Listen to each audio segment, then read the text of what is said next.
who was badly injured in both legs when he was shot down by the Germans and crawled through snowbound forests back to Russian territory. Ты чего молчишь? Ты есть дочь? Я русский. I was very touched when one man told me he'd read my story to his child at bedtime, and he said stories like that should be taught in schools in Patriotism Hour. And yet, despite all the propaganda for the war, anthropologist Sasha Archipova's research suggests most Russians just accept it, rather than actually supporting it. Russian government punish you for any type of street rallies, protest. So people feel more and more you cannot do anything. That's what psychologists called enforced helplessness. One of my informants, she gave me this image that I'm like a leaf in the stream. I'm just going somewhere and I cannot influence or anything that is happening around me. And I don't like this war and people are dying, but what can I do? Archipova says that enforced helplessness may even lead to enforced patriotism, a feeling of my country, right or wrong, because if there's nothing they can do, opponents of the war who stay in Russia may accept elements of the Kremlin's truth just to stay sane. Even if you have a possibility to read, I don't know, Telegram channel, maybe you don't want to do it because you are very tired of this situation. So it's not a brainwashing because people are choosing to believe in this truth. But for how much longer? BBC Russian service researchers have corroborated the deaths of more than 14,600 Russian military personnel in Ukraine over the last year. But the real figure is thought to be at least twice as high, probably more. So, will the ever-rising death toll change what Russians choose to believe, or will it just reinforce the Kremlin's truth? Because no one wants to believe that a son, husband or friend died in vain. The 9 years that Pavel, fighter, blogger and Shakespeare lover, has spent on the front line seems only to have strengthened his patriotism. What makes Shakespeare a great writer is that he is able to look at reality through another person's eyes. What do you think the war looks like for ordinary Ukrainians? Понимаешь, как я могу пытаться Look, поставить себя на how can I put myself in the position of people who are trying to kill me every day? We're on our own land. Let's get out the whip. The words of the Z singer Ivan Kondakov in this video full of triumphant images of bullets, rockets, tanks and guns. There's no wit here, only crude menace. And it's hard to remember that the performer is a jovial, charismatic man with a PhD in scientific engineering who used to love visiting London.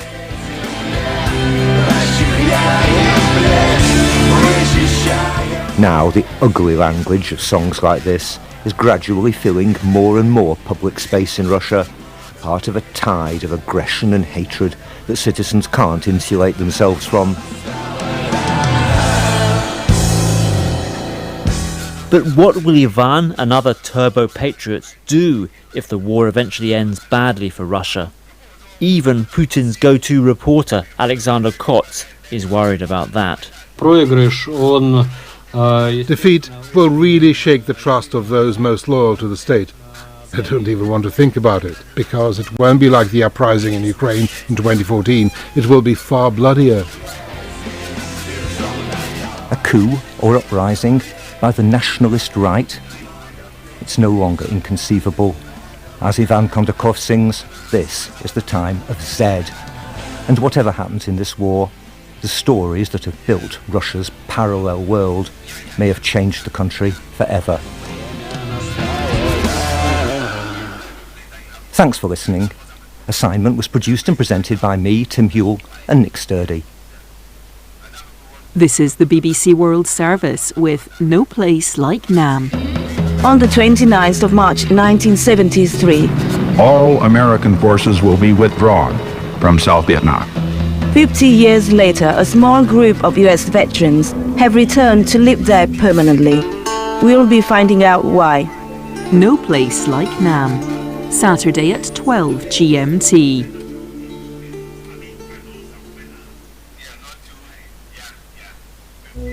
In 50 minutes, Sporting Witness. In 1950, Argentina hosted the inaugural Basketball World Cup for 10 teams from around the world.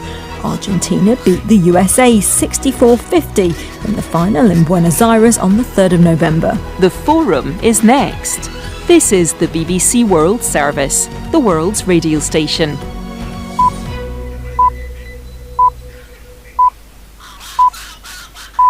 A simple metal box has transformed our lives and helped kickstart our modern consumerist economy. The shipping container. On the forum, coming up with me, Rajan Datar, we'll be looking at the surprisingly recent rise of this basic unit of cargo. Today, shipping containers carry over 90% of all manufactured goods around the world, but that transformation has only really happened over the last 50 years.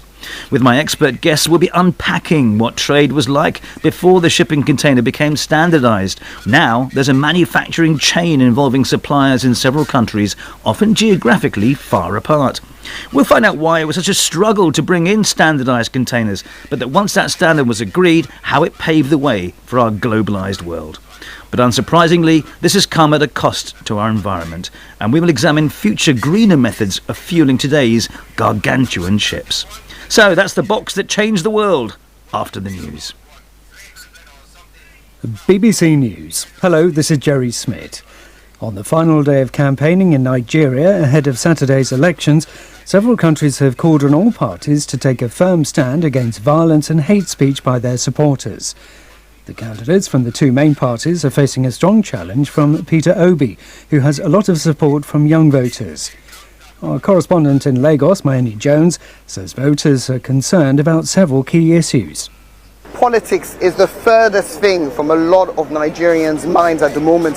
There's a cash crisis in the country that's been instigated by the central bank government's decision to redesign the country's currency, the naira, at the last minute. People will be hoping that whoever is voted in on Saturday will help tackle this crisis, as well as the wider economic crisis that the country is facing. Inflation is at 21%. Food inflation is even higher. The price of basic staples like rice and oil has doubled in the last 6 months, and that's put incredible strain on a country where levels of poverty are some of the highest in the world. Poland says it has secured permission from the US Congress to buy 500 advanced mobile rocket launchers. The HIMARS system will allow Poland's army to fire a variety of rockets and in different battlefield situations. Adam Easton reports from Warsaw. Poland's defence minister said the $10 billion contract for 18 HIMARS rocket systems and almost 500 launchers would be wrapped up soon following Congress's approval. Poland sought to buy the Lockheed Martin-made weapons before Russia's invasion of Ukraine a year ago, as part of a massive modernization of all branches of its military. The Polish government has sent more than 250 Soviet-era tanks to Ukraine, and it is replacing them with American and South Korean-made modern versions. Israel has carried out airstrikes in the Gaza Strip after rockets were fired from the Palestinian-controlled territory. The Israeli military said it shot down 5 devices. The attacks follows a deadly Israeli raid in the occupied West Bank on Wednesday. 11 Palestinians were killed in Nablus. The Australian airline Qantas has announced record profits of nearly $1 billion for the second half of last year, as demand for air travel surges following the pandemic. Here's Michael Bristow. As the boss of Qantas put it, this is a huge turnaround, considering the company made a loss of more than $300 million for the same period in 2021. Like airlines across the world, it suffered badly during COVID. Australia sealed its borders to the outside world for more than 18 months. At one point during the pandemic, Qantas was so short of money it had cash to survive for just 11 weeks. Global airlines now have the opposite problem, having enough flights to meet the growing demand. World News from the BBC. Coal mines in parts of China have been ordered to carry out urgent safety checks following the collapse of an open-cast pit on Wednesday.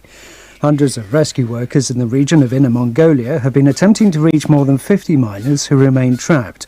2 people are confirmed dead. South Korea's Human Rights Commission has recommended that a transgender soldier who apparently killed herself after being discharged from the army be recognised as having died in the line of duty. Byun Hee-soo, a trans rights activist, had embarked on a landmark legal challenge against her dismissal 3 years ago. The case was rejected. A powerful cyclone is heading towards Mozambique after hitting Madagascar, where 5 people were killed. Cyclone Freddy brought winds of around 130 kilometres an hour, but weakened as it crossed.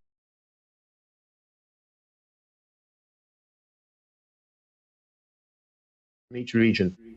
Now, a Heathrow results statement wouldn't be complete without the customary pop at the CAA, which you've had this morning over how much you're allowed to charge the airlines. We get the final decision for the next 5 years next month. What do you think the reaction among your shareholders will be if they don't get their way? Well, we've got a couple of weeks to go, so I don't want to prejudge what the CAA have done. But I think that the results today show how the CAA hasn't got it right yet. The fact that we are loss-making at a time when the airlines are returning to profit, it wouldn't surprise me if we see one of our biggest airlines announcing a dividend tomorrow. There's certainly a big return to profit while the regulated airport is still loss-making. Now, that's entirely because the CAA has set the charge too low to reflect the level of passengers that we have, while, of course, airlines are able to charge as much as the market will bear, which at the moment is about 40% up on last year, which passengers are happy to pay, but we're not able to see the benefit of that in our charges. And this is really important because as a regulated entity, that's not just about protecting airport margins. That's not the reason we're airline margins. That's not the reason we are regulated. It's to attract long-term investment with a stable level of returns. And there's something wrong if the unregulated airlines are returning to profit before the regulated airport. We should see a much more stable level of returns and a much earlier return to dividends than we are actually seeing. And that's a good sign the CAA hasn't got it right yet, but I'm hopeful that in 2 weeks' time, they will get it right. OK, John, we've got to leave it there. Appreciate you speaking to me today. Thank you. Thank you. Now, the debate about the return to the office post-lockdown is one that's raging in many countries around the world. Well, few businesses are better placed to know what's actually happening on the ground than ISS, one of the world's leading facilities management companies, whose activities include cleaning, security, catering, and front desk and reception services. Well, this morning, the company, which is one of the largest in Denmark, announced an operating profit for 2022 of 2.8 billion crowns. That's around £331 million, which was up 67% on 2020. Well, joining me now live from Copenhagen is Jacob Arup Andersen. He's the chief executive of ISS. So, Jacob, welcome to you. So you're in 30 countries around the world. What are you seeing from location to location? And thanks for having me on, Ian. It's very nuanced, I have to say. Obviously, you're sitting right now in the UK, where we're seeing one set of trends in terms of especially Greater London seeing a slower return to office than many other parts of the world. We're seeing a very, very fast and high return to office in Western Europe, ex-UK. Asia is fully back to normal, while the US has had a significant ramp last year. So the overarching message, and that's also the one we're coming out with today, is we have globally seen a significant return to office over the last 12 months, and of course with a lot of regional nuances. But it is a clear and persuasive trend. Does it depend much on the employer in terms of returns to the office? I mean, for example, here in London, a lot of the American banks in particular are cracking the whip and trying to get people back. Yeah, I do think there is an element around that. No doubt about that. We do see companies that are very similar in terms of their demographics and their customer exposure and their size, having quite different return to office trends depending on what the company messaging is, and especially that starts at the top. So there is a difference. I would say, though, that we see models very much gravitating towards the same type of hybrid structure where you do allow some level of work from home, but the base is still the physical workplace, and that gravitates, I guess, across all types of models. Now, obviously, the UK and the Irish Republic is your biggest single market. How are you trading more broadly right now? Yeah, so more broadly, there's absolutely no doubt that 22 was a great improvement on 21, as you just highlighted as well. We're coming out of a COVID period where we're seeing a very strong and accelerating momentum. Actually, every single quarter last year, we had to upgrade our guidance on growth. That's the type of momentum we're seeing at the moment. UK and Ireland is seeing a strong rebound. We also decided to insert new management in 21 that has driven a fantastic turnaround. More globally, that accelerated momentum I'm seeing literally across all regions at the moment. So I have to say, I know the backdrop right now of potential economic recession and a slowing economy. In our industry, you can say we are on a different cycle at the moment coming out of COVID, and therefore that's accelerating growth. Obviously, the headline rate of inflation is falling around the world, but it remains a significant headwind. What kind of scope do you have to pass that on to clients? So in our business model, we do manage to literally pass on the vast majority of inflation to our customers. And we do that because we're in a service industry with relatively low margins, and therefore for more than 120 years, this company has been very diligent in how we do our contracts and how we do our customer management. It's part of the model, so we do pass it on, but I wouldn't be frank if I said it had been an easy path the last 18 months. It's been tough. It's been a lot of hard work and diligent work from all of our colleagues, but we have managed to pass on inflation across the board. Now, looking at the scope of activities that the group partakes in, you're in a lot of different areas. If one looks at some of your peers, the likes of Rentokil, for example, they've really narrowed down to focus on just one or two activities. Are you still trying to do too many things? No, I wouldn't say we're doing too many things. Actually, I truly believe, and we as a company truly believe, in a business model where we do integrated services. We believe there's a power in us delivering the an integrated facility experience for you, which means our teams can supplement each other, our teams can be developed in the same way, and we can build unique workplace experiences by owning all of the services within the workplace. We truly believe in that. That also means that with all of those business lines, we employ more than 350,000 people all over the world as one of the world's largest employers, and that gives us a scale and a breadth to deliver unique services in a combined fashion. I think that's a key and unique selling point for ISS. Well, absolutely. So I think you have getting on for 400,000 employees around the world. It's a big number. What sort of wage inflation are you seeing right now? So you would appreciate there's a lot of nuances regionally, but we've just come up with numbers today where we've also given a guidance for 23, and there we have said that we expect our weighted wage inflation in 23 to be 4 to 5%. That 4 to 5% has a vast range, of course, as you would expect, from Turkey, where we're right now seeing 50, 60, 70% wage inflation, to countries like Switzerland, where it's 2.5%. UK is somewhere in between that range, as you know, but overall, it's 4 to 5% we're seeing. And you just mentioned Turkey. I know you lost a few employees during the recent earthquake. How are you handling the situation over there? No, it's a devastating situation. There's absolutely no doubt about that. And as an organization, this is by DNA, it's truly a people organization. It's a people company, and there's nothing that hurts us more than these types of events. We have 45,000 people working for us in Turkey, 4,000 working in the affected areas. And you're right, we've had 3 fatalities and a number of colleagues also injured or having lost loved ones, which is it's just a devastating human tragedy. We are doing everything we can to support. We are running soup kitchens in all of the affected areas. We are running hospitals. As you know, we're a big hospital operator. We are supporting with supplies, and we're doing a global fundraise, which ISS is also matching the funds of. So we're doing everything we can to support the Turkish society, but no doubt, no matter what we do, this will leave some permanent scars for many years. Well, best of luck and best wishes to you and your Turkish employees. Thanks very much indeed for joining me today, Jakob. It's much appreciated. Thanks, Ian. Some other business news stories for you now. And the defence contractor BAE Systems said this morning that 2022 had been its best ever year for new orders as government stepped up military spending after Russia's invasion of Ukraine. The UK's biggest engineering company enjoyed a record order intake of £37.1 billion, taking its order backlog to £58.9 billion. Well, BAE, whose current work includes building Type 26 frigates for the Royal Navy and making electronic warfare systems for the F-35 jet fighter, said it was expecting order growth this year to be better still. Underlying operating profits for 2022 came in at £2.5 billion. That was up 12.5% on 2021. Well, Charles Woodburn, BAE's chief executive, said our record orders and financial performance give us confidence in delivering long-term growth and to continue investing in new technologies, facilities and thousands of highly skilled jobs whilst increasing shareholder returns. Shares of Rolls-Royce have surged by more than 17% this morning after the aircraft engine maker reported a better than expected profit for the year. Rolls reported an underlying operating profit for 2022 of £652 million. That was up 57% on 2021, thanks to a better performance in its civil aerospace and power systems operations.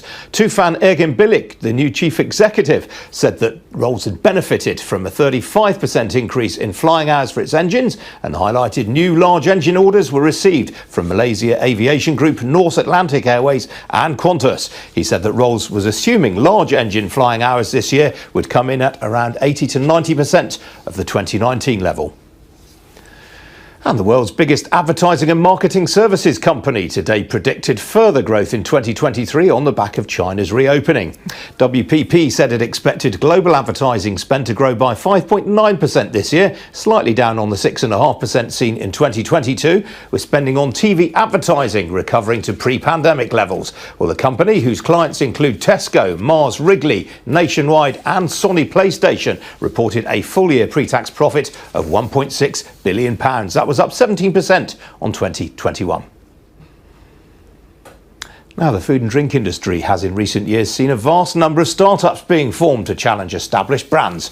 Many of these are seeking to create healthier products, but the problem they have, according to research, is that healthier food costs 3 times as much per calorie as unhealthy food. Well, the investment firm Mission Ventures is hoping to change that by teaming up with the charity Urban Health in a new initiative called the Good Food Programme, which will directly invest in 10 startups and help them to scale and reach supermarket shelves. Well, joining me now is Louis Bedwell. He's Managing Director of Mission Ventures. Louis, welcome to you. Why is healthier food so much more expensive?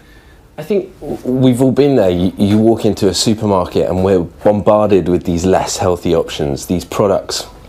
They're typically cheaper to produce, they're highly promoted, and therefore they're the thing that we see when we go into supermarkets.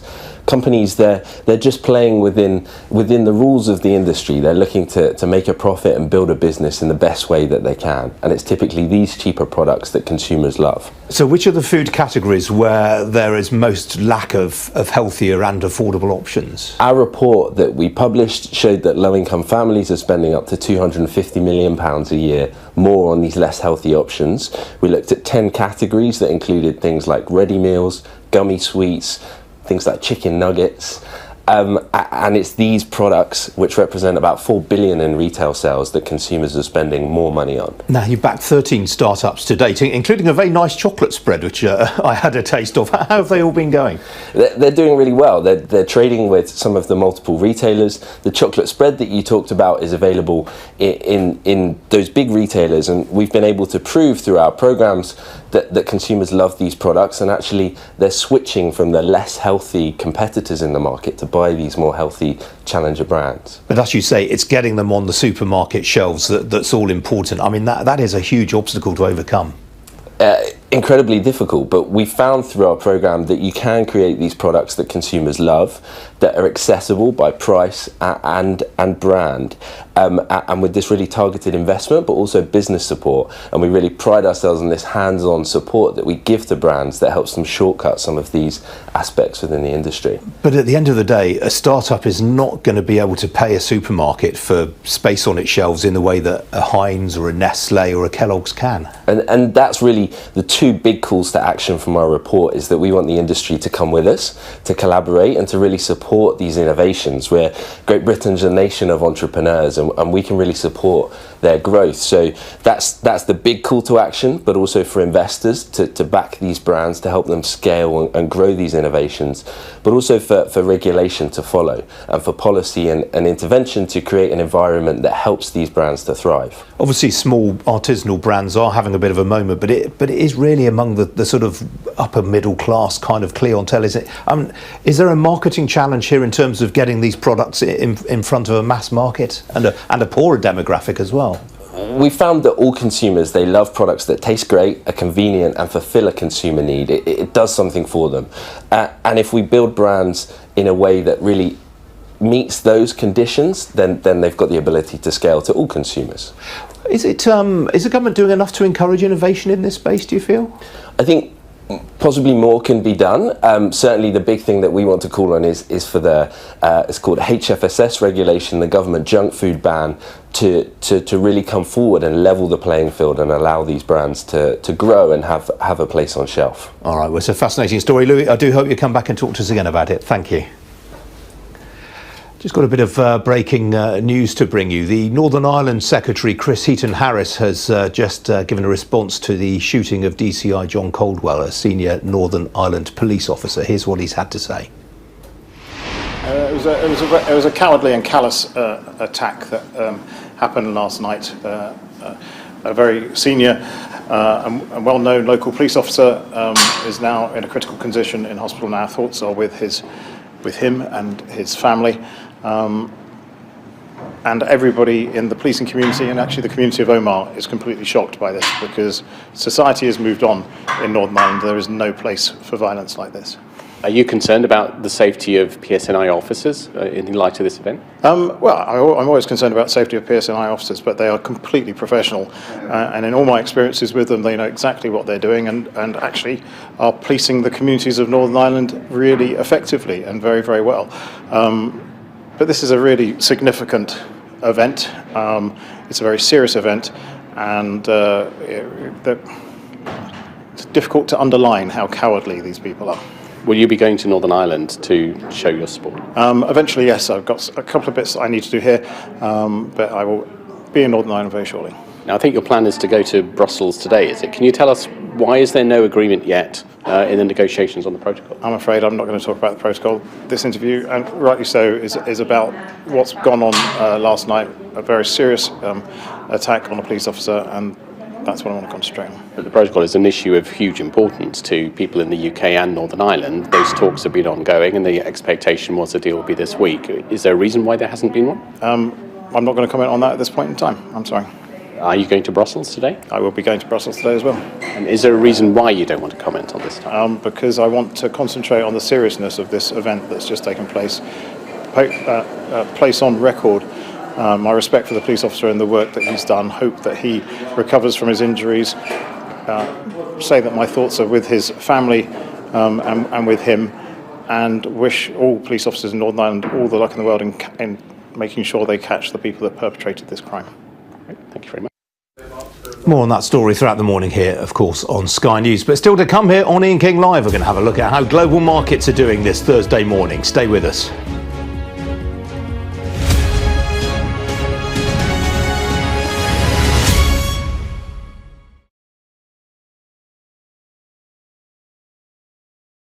I'm Becky Johnson, a Sky News correspondent, part of the team based here in the Midlands. Allegations of exploitation in Leicester's clothing factories aren't new. In fact, it's been an open secret in this city for years. Made for people who want clarity in an uncertain world. We're getting more and more stabbings, and essentially I think it's more and more younger children. As a team, we're not really surprised by anything these days. So there's reports of a male who's been stabbed repeatedly in the leg. Here in the diverse industrial heart of England, we hear from people who have real stories to tell. Parents are going to complain like this, and schools had better get ready for it. These protests are being organised primarily by people who aren't parents at the school. So some patients aren't going to survive this. We have to be prepared that patients will die from this illness. Staff here are currently identifying wards that could be turned into areas where patients with COVID-19 could be isolated. The River Severn is still rising, and people here in Ironbridge have been told it could go up by another metre before it starts to go back down. It's going to be a long, slow process of putting it back together, isn't it? We aim to be the best and most trusted place for news.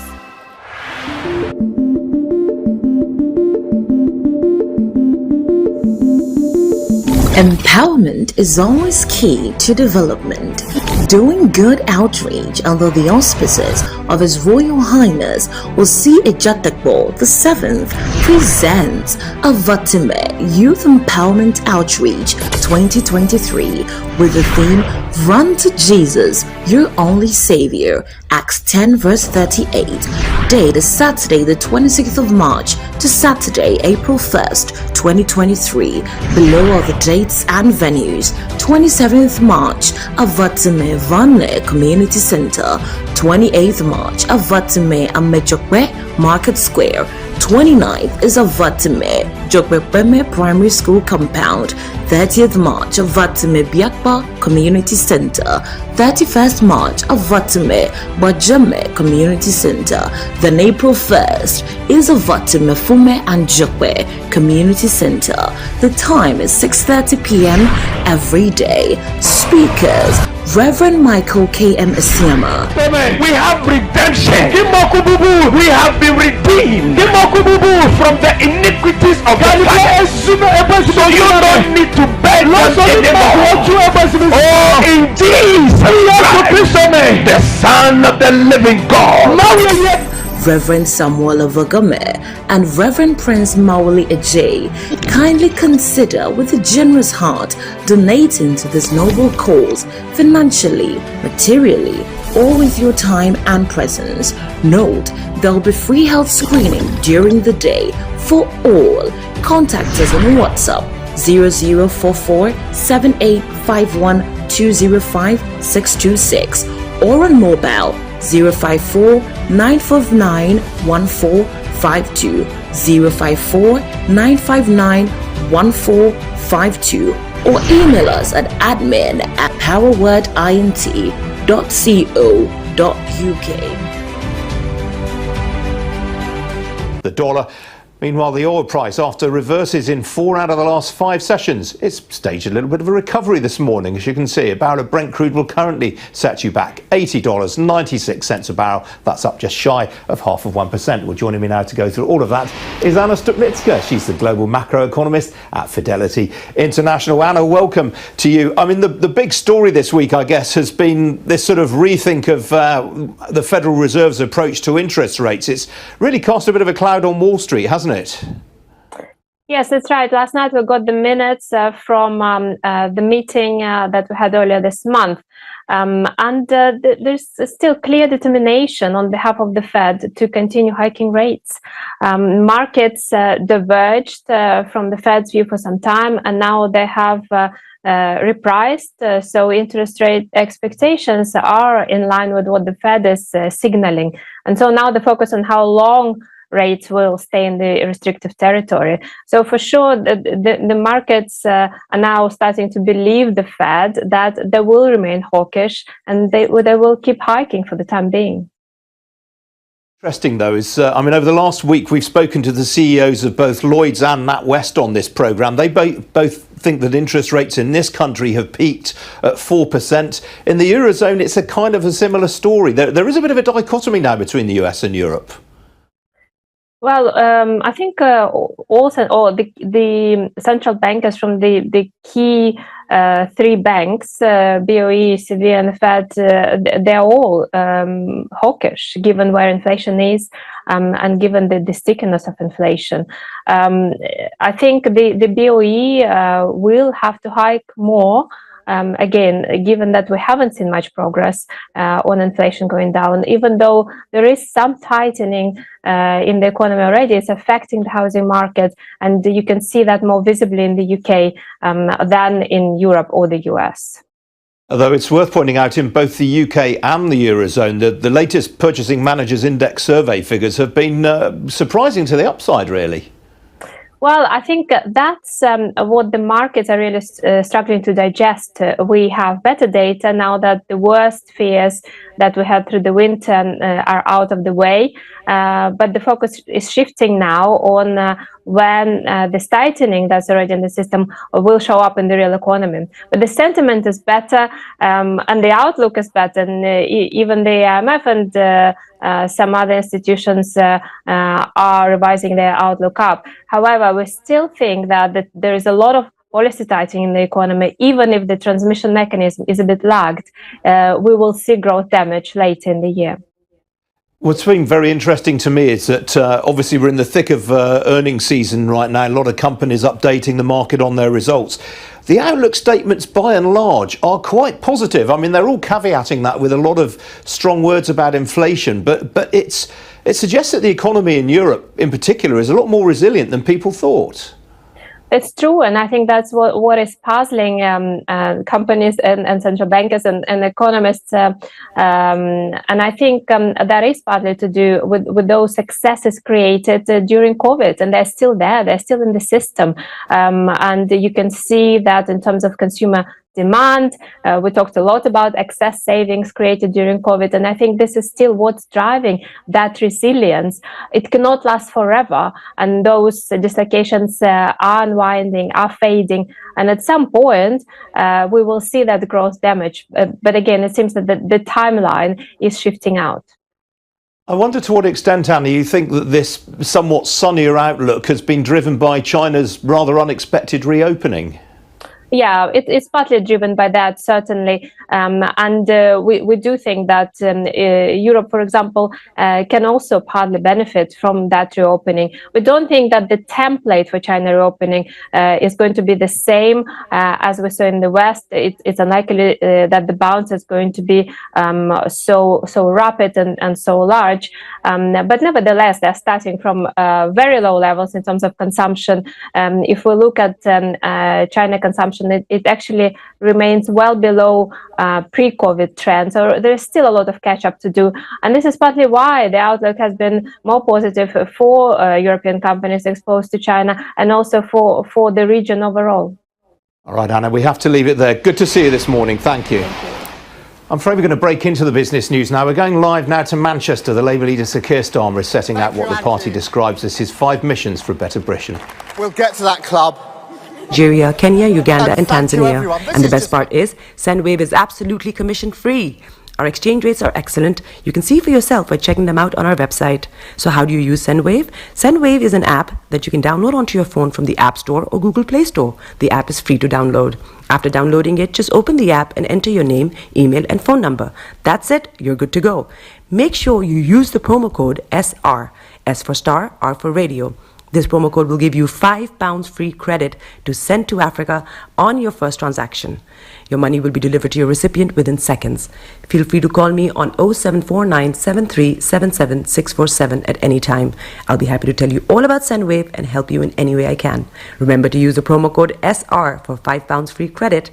Getting onto the property ladder has never been easy until now. Join us this and every Thursday from 7 p.m. to 8:30 p.m. live on the Property Hour show on Starr Radio UK, where we talk to mortgage brokers, property developers, estate agents, landlord, tenant, property consultants on how to invest or get into the property business and make money. You can't afford to miss this. The Property Hour show is your best source into the property industry. Hi everyone, it's your girl BB Clemens, the author of How to Go From Employee to Entrepreneur and the host of your weekly business show, BB Means Business, the show where we discuss everything you ever wanted to know about business but you were afraid to ask. How do I start my business? How do I raise the finance? How do I grow my business? Where am I going to find my customers? Join me every Tuesday at 1:30 p.m. on Starr Radio UK to get all the information and tips that you need to become a successful entrepreneur and become financially free. Remember, don't let life dictate to you. Rather, put your signature on life. Check me out. He tells me my energy is making him tired. Yes! How do you get the energy to do I've been told that I have a lot of energy, but my goodness, I think today I have met my match, people. I have met my match, Miss Suzanne. Wow, amazing.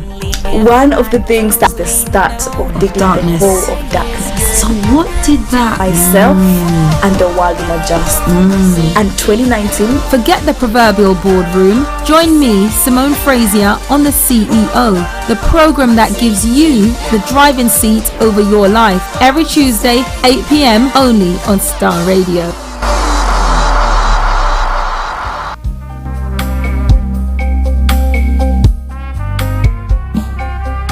Are you looking for the fastest, reliable, and trustworthy door-to-door shipment company? Well, look no further. When was the last time your family received a shipment back in Ghana on time and in time? You are not sure? Well, Lamb Shippers, we pride ourselves with being the fastest, reliable, and trustworthy shippers you can use. You are assured of a prompt pickup anywhere in the UK by our personnel. They also make sure your items are well packaged to get to its destination in time. When it comes to door-to-door shipment, look no further. Well, Lamb Shippers, contact us on 07939009321 or 07498911820, or you can visit our website www.welllamp.co.uk. You can also drop us a mail, info@welllamp@gmail.com. Well Lamb Shippers, fast, reliable, and trustworthy.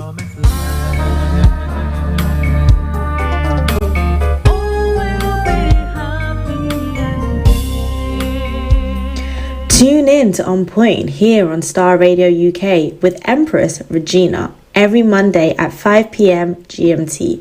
Looking forward to your company. Hi there. Are you dreaming of owning your own house in Ghana? Then you will need a well-documented piece of land that is free from troubles. I highly recommend My Africa Property for any size of land that you will need. With My Africa Property, lands are available in Pram, Sopoli, Tohenia, Ogome, Dodova, Winneba, and many other locations at affordable prices. These locations are about an hour away from the airport, only 35 minutes from the motorway, 10 minutes drive from Central University College, 10 minutes drive to the beach, and close to Pram Senior High School and Ghana Men's Soccer Center of Excellence. For more details, visit our website www.myafricaproperty.com or call our UK office on 0208 123 2523. For our US and Canada offices, call us on +1 585 184 994145. You can also email us at ghana@myafricaproperty.com. The best radio show. Turn it on. Turn it up. Broadcasting live online. Body is your man. Bekutu, show them you got the coco set. Ladies and gentlemen, it's your boy Harry Song, aka Mr. Songs. This is the Kingmaker Baba for the girls. We're here. This is Star Radio. Don't go nowhere. UK, London. We they call them London for home. For here, we they call them London. And that's how you know. Just have fun and stay blessed. Hi there. This is CJ Buckman, your life coach. And whenever I'm in London, I listen to Star Radio UK right here. But guess what? You can listen to wherever you are. Broadcasting worldwide, online 24/7. All around the world. In your car. At work. At home. On your smartphone. This is Star Radio UK. Are you ready to turn it up? 10, 9, 8, 7, 6, 5, 4, 3, 2, 1. Your heart is aching. Smile even though it's breaking. When there are clouds in the sky, you get by. If you smile through your fear and sorrow, smile and maybe tomorrow you find that life is still worthwhile if you just smile. Hey, this is Archie and you are listening to Star Radio UK and The Morning Show.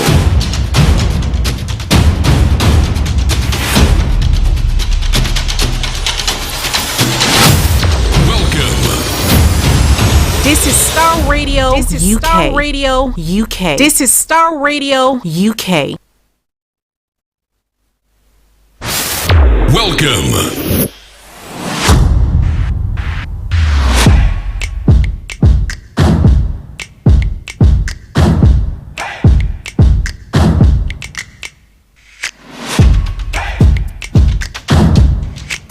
Broadcasting worldwide, online 24/7.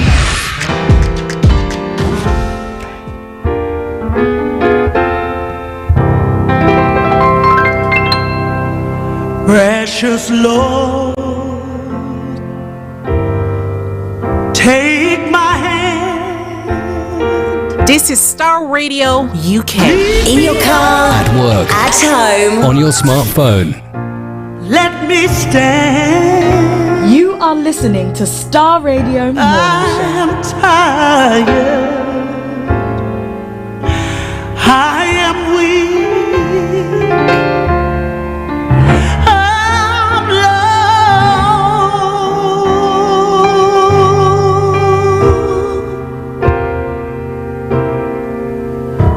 Through the stars. All around the world. Through the night. In your car, at work, at home, on your smartphone. This is Starr Radio UK. To the light.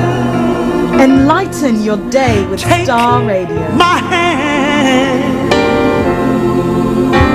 Precious love, lead me home.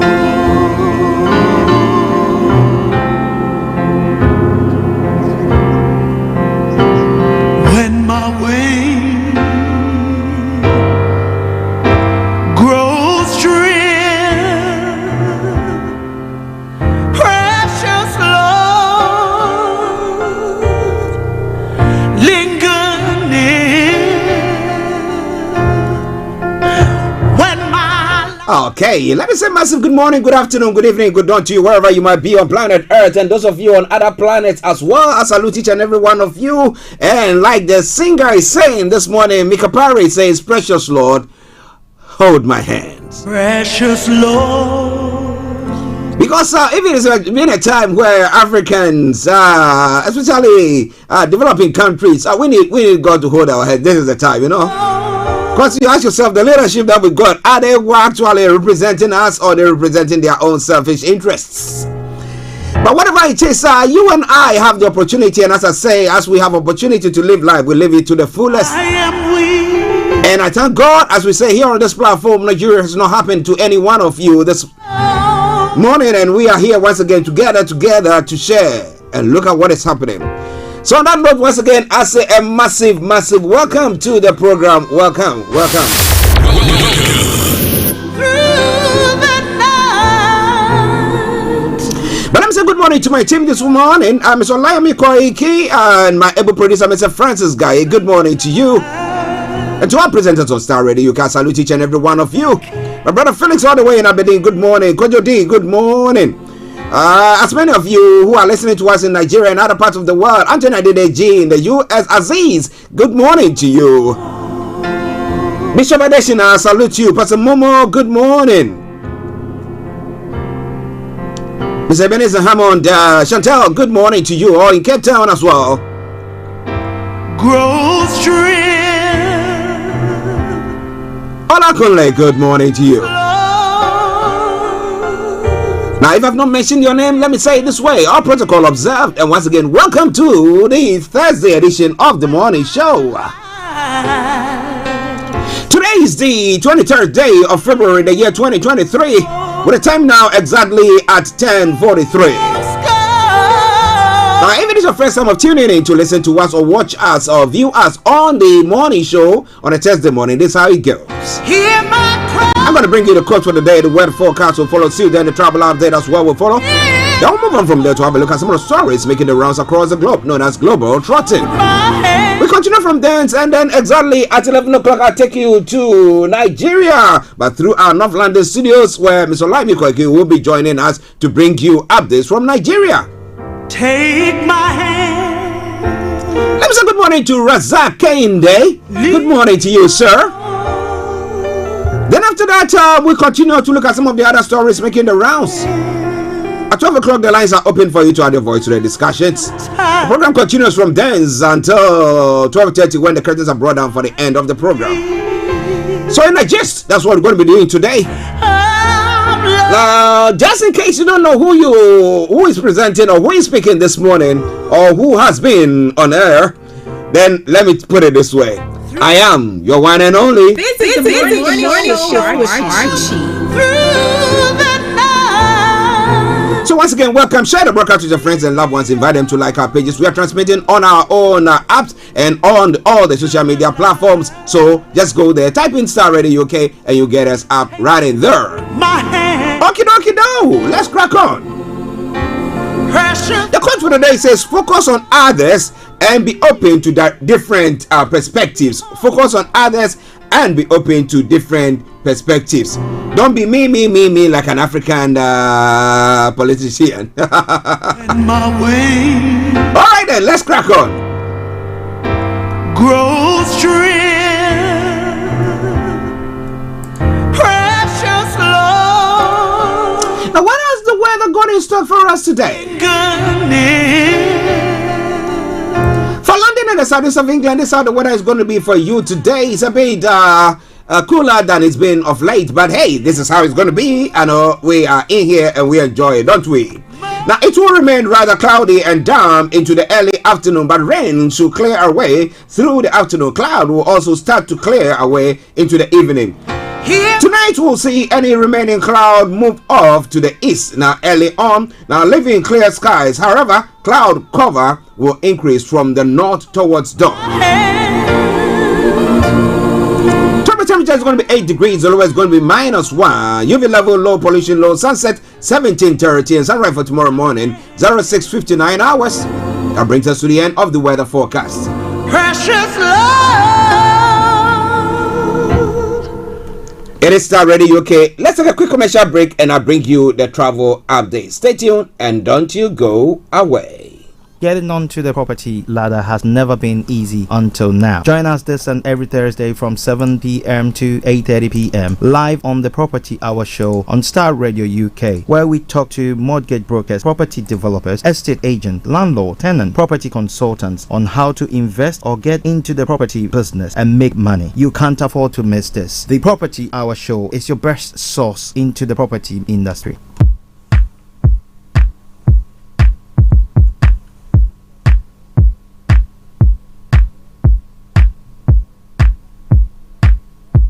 This is Starr Radio UK. Okay, so keep your eyes on the roads. Keep your eyes on the roads. I'll keep it updated. I promise I'm on the Starr Radio Travel Update. I come to where every weekday from 10:40. It's now 10:47. And what is your travels like this morning? You can share with us wherever you are. You might be in Nigeria. You might be in Cape Town. You might be in Jamaica.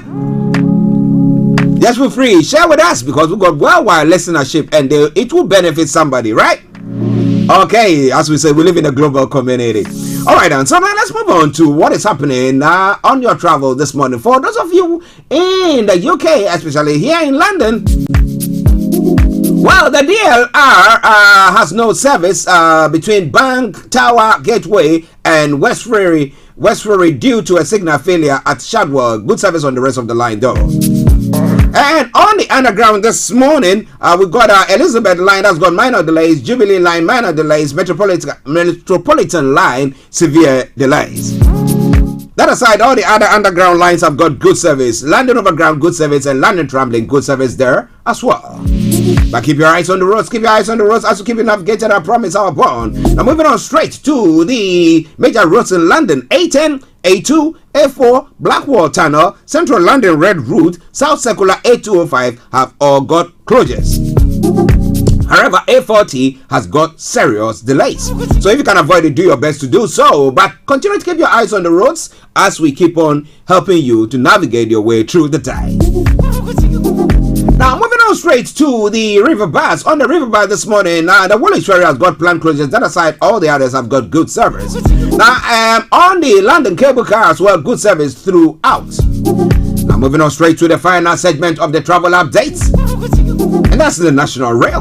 On the National Rail this morning, Cross Country has got minor delays, Great Western Railway minor delays, Northern Rail minor delays, Southwestern Railway minor delays, and Thameslink has also got minor delays. And as you know, as I will say all the time, good morning, good afternoon, good evening, good dawn to you wherever you might be on planet Earth. Enjoy your commute for today. But you know what? Continue to keep those eyes on the roads.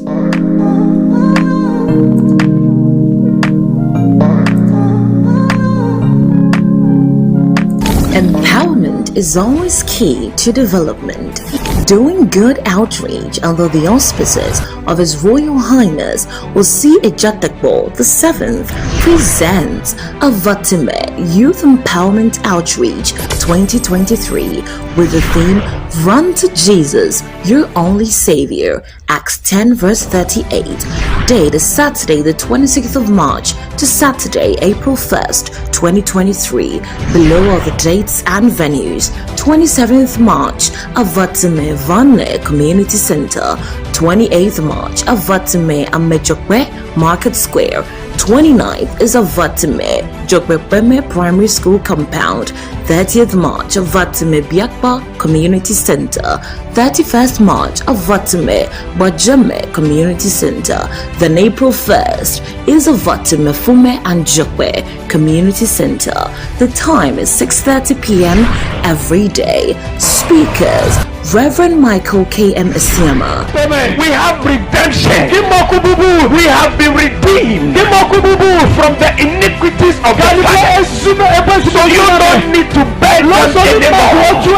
Oh, in Jesus Christ, the Son of the living God. Reverend Samuel Avagame and Reverend Prince Mawali Ejay, kindly consider with a generous heart donating to this noble cause financially, materially, or with your time and presence. Note, there will be free health screening during the day for all. Contact us on WhatsApp 0044 7851 205 626 or on mobile 054 959 1452 054 959 1452 or email us at admin@powerwordint.co.uk.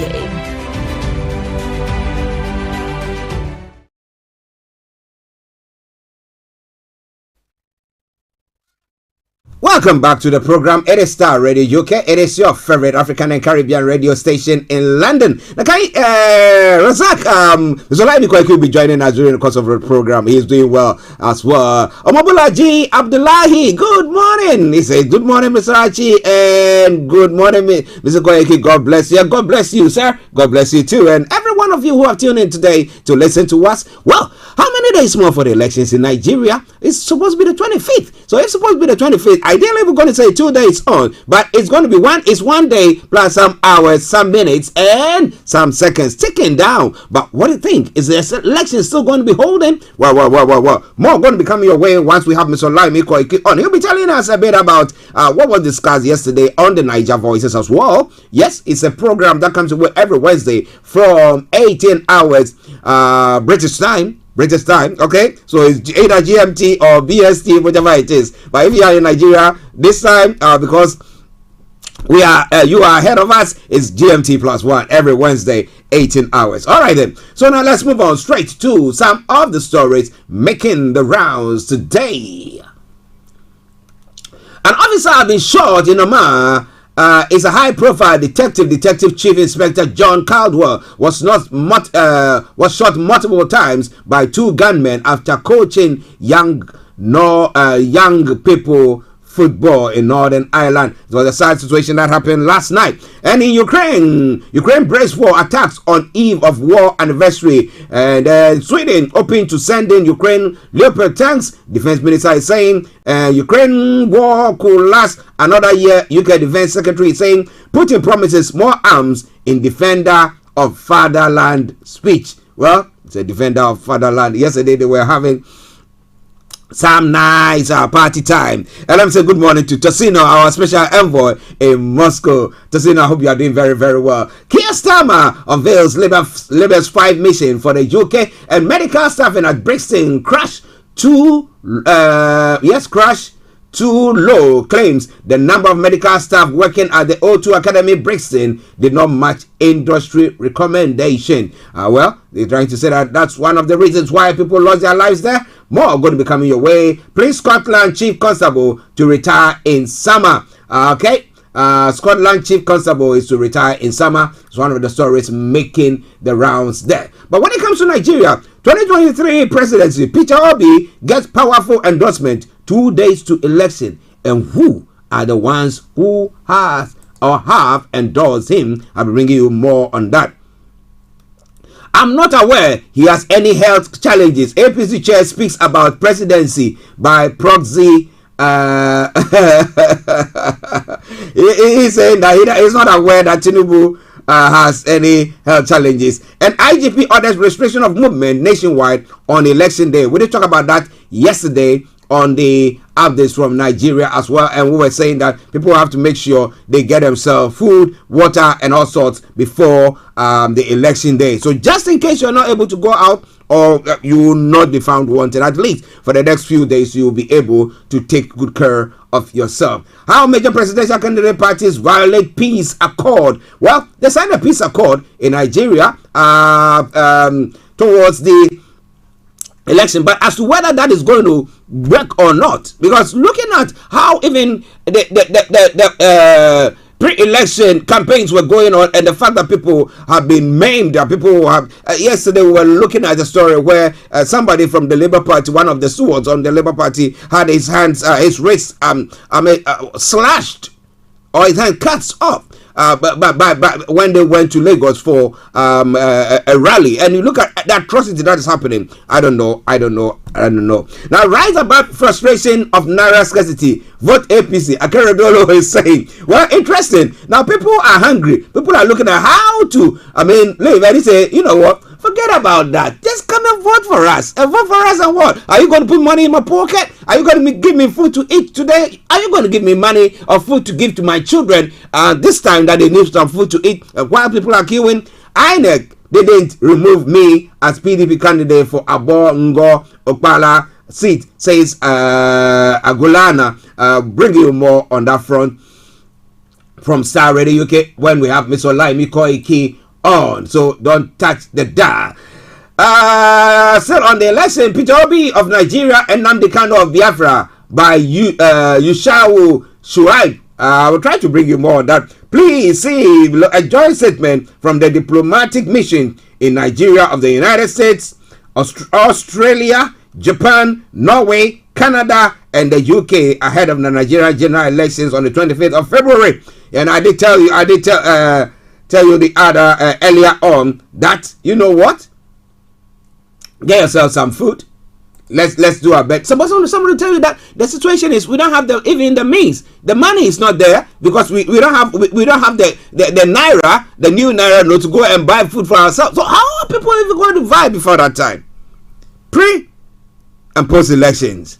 Well, we'll tell you more about that front. Now, in other stories, Horn of Africa drought to worsen as sparse rainy season predicted, and South African military defense joint naval exercises with Russia. Well, and the Nigeria Electoral Commission distributes ballots across Lagos State, and some of the stories making the round. And then gunmen kidnap Imo monarch's wife, raise houses of APC Labour Party chairman. Okay.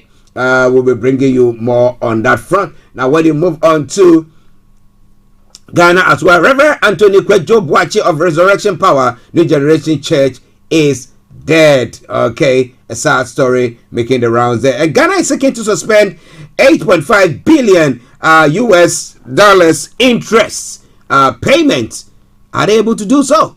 Yeah. We will be telling you more about that once we get to Ghana. And 2 reportedly killed, 5 injured in communal violence at Chereponi. And I've been saying that they need to seek to quell whatever thing that is going on before it escalates. Now, going for oil selection of OMCs, government may sell oil to cronies. That's what the IES is saying. What is all that about? Lots more going to be coming your way.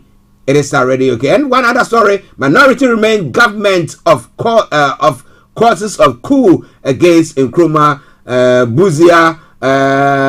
I'll be telling you more about that story as well. It's quite interesting piece there, but it's all coming your way from Starr Radio UK, your favorite African and Caribbean radio station in London. But for now, let's take a musical break whilst we get Ms. Olayomi all lined up and ready to come. And this is from The Joyful Way. And it says, Wahini, your kingdom will never come to an end. We know kingdoms do come to an end, but the kingdom of God will never come to an end. Nobody can overthrow you. Abi, All right, enjoy this. It's in Twi, one of Ghanaian languages. Enjoy it. Music is a universal language, so you can enjoy that one as well. All right, then. I'll see you in a bit.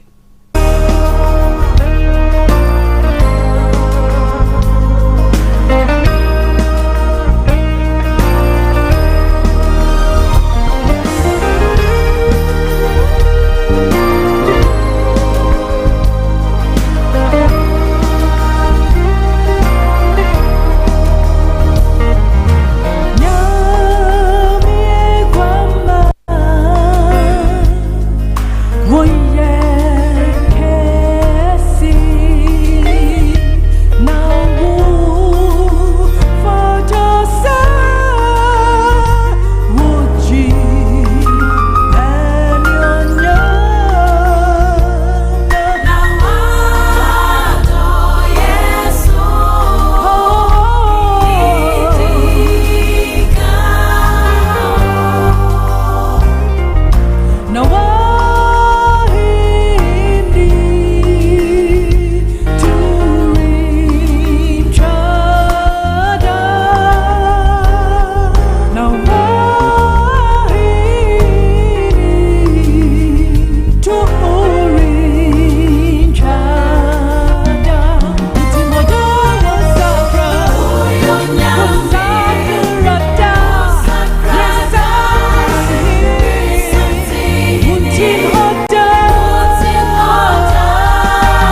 the singer is saying, goodness and mercy shall follow me.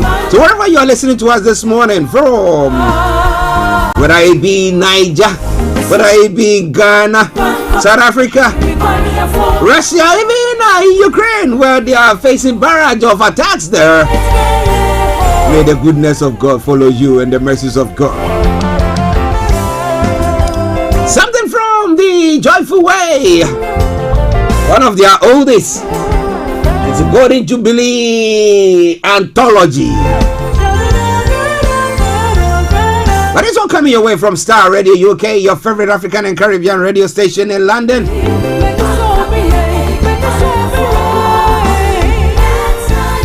May God continue to protect us, Abby. Well.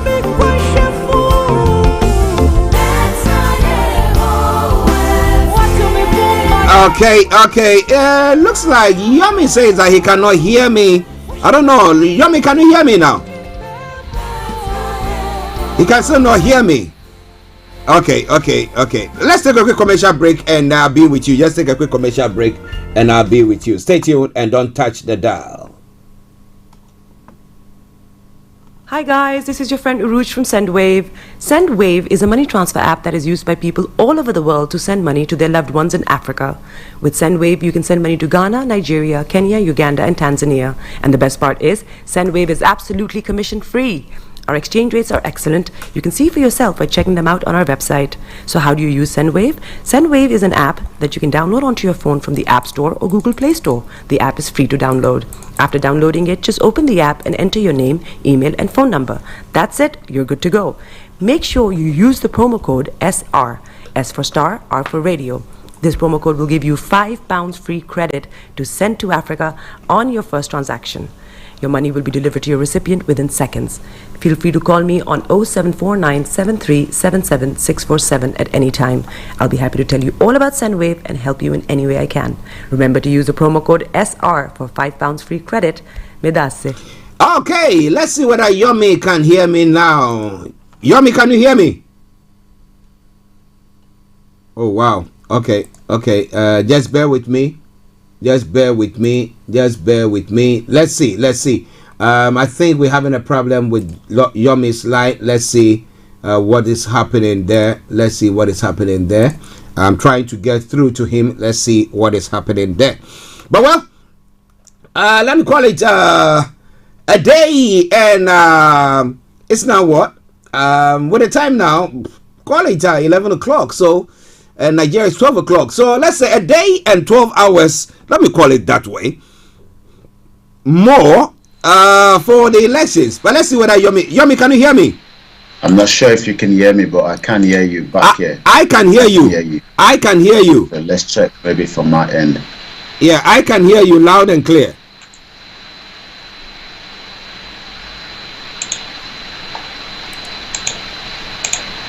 Okay, listeners, just bear with us whilst we try to sort that out. No. Okay. It looks like there's lots of... Give me a few minutes. Let me check from my end. Okay then. I'll call you back in a minute. Okay then. Yeah, listeners, just bear with us. That is Mr. Olayomi Koiki. We're trying to see whether we will get that connectivity through. But let's take a commercial break whilst we wait for Mr. Olayomi Koiki to call. Hi guys, this is your friend Uruj from SendWave. SendWave is a money transfer app that is used by people all over the world to send money to their loved ones in Africa. With SendWave, you can send money to Ghana, Nigeria, Kenya, Uganda, and Tanzania. And the best part is, SendWave is absolutely commission free. Our exchange rates are excellent. You can see for yourself by checking them out on our website. So how do you use SendWave? SendWave is an app that you can download onto your phone from the App Store or Google Play Store. The app is free to download. After downloading it, just open the app and enter your name, email, and phone number. That's it. You're good to go. Make sure you use the promo code SR. S for Star, R for Radio. This promo code will give you £5 free credit to send to Africa on your first transaction. Your money will be delivered to your recipient within seconds. Feel free to call me on 0749 7377 647 at any time. I'll be happy to tell you all about Sendwave and help you in any way I can. Remember to use the promo code SR for £5 free credit. Getting onto the property ladder has never been easy until now. Join us this and every Thursday from 7 p.m. to 8:30 p.m. live on the Property Hour Show on Star Radio UK, where we talk to mortgage brokers, property developers, estate agents, landlord, tenant, property consultants on how to invest or get into the property business and make money. You can't afford to miss this. The Property Hour Show is your best source into the property industry. Okay, let's see. Yomi, can you hear me now?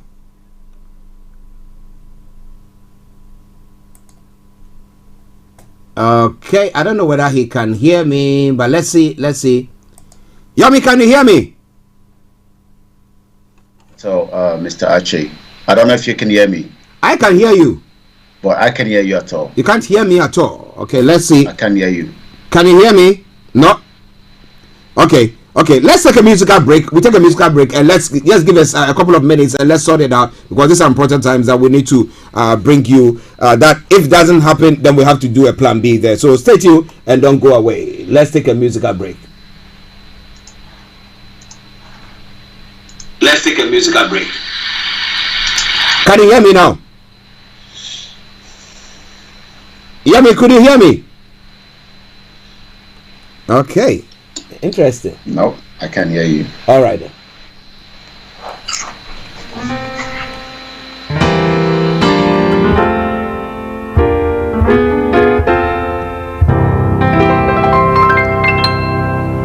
Precious Lord, take my hand, lead me on, let me stand. I am tired, I am weak, I'm lost.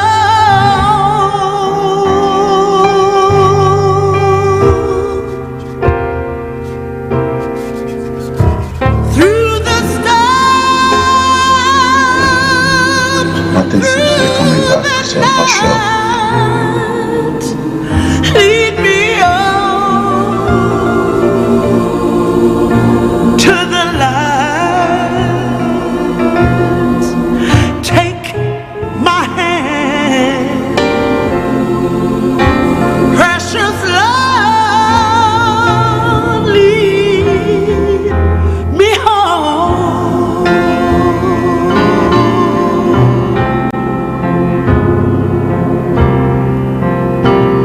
When my way grows drear, precious Lord, linger near. When my light is almost gone,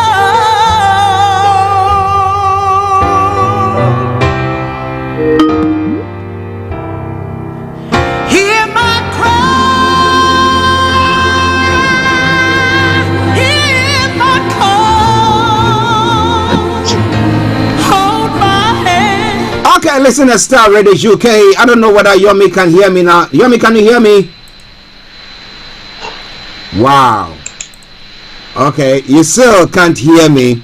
Okay, so what we're going to do, listeners, we're going to go to the audio. We're going to use another audio line to get through to Mr. Olayomi Koiki. So just please bear with us. We'll have the visual, but it's going to use the other audio line to do it. So just stay tuned. Enjoy the music.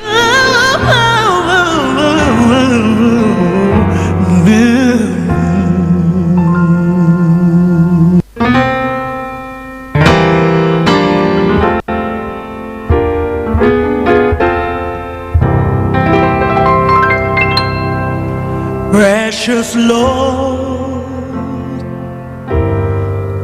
take my hand,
Okay, listeners, it is Starr Radio UK, your favorite African and Caribbean radio station in London. I don't know whether now Yomi can hear me where he is. Yomi, can you hear me?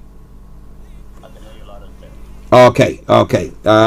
We sincerely apologize for what is happening this morning. We're not very sure exactly what is going on, but we have to bring you the news that is making the rounds in Nigeria, as we call it, the updates from Nigeria. So let's go to our North London studios where we have Mr. Olayomi Koiki.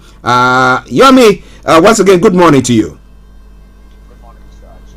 Good morning to all our listeners around the globe, and welcome once again. Okay.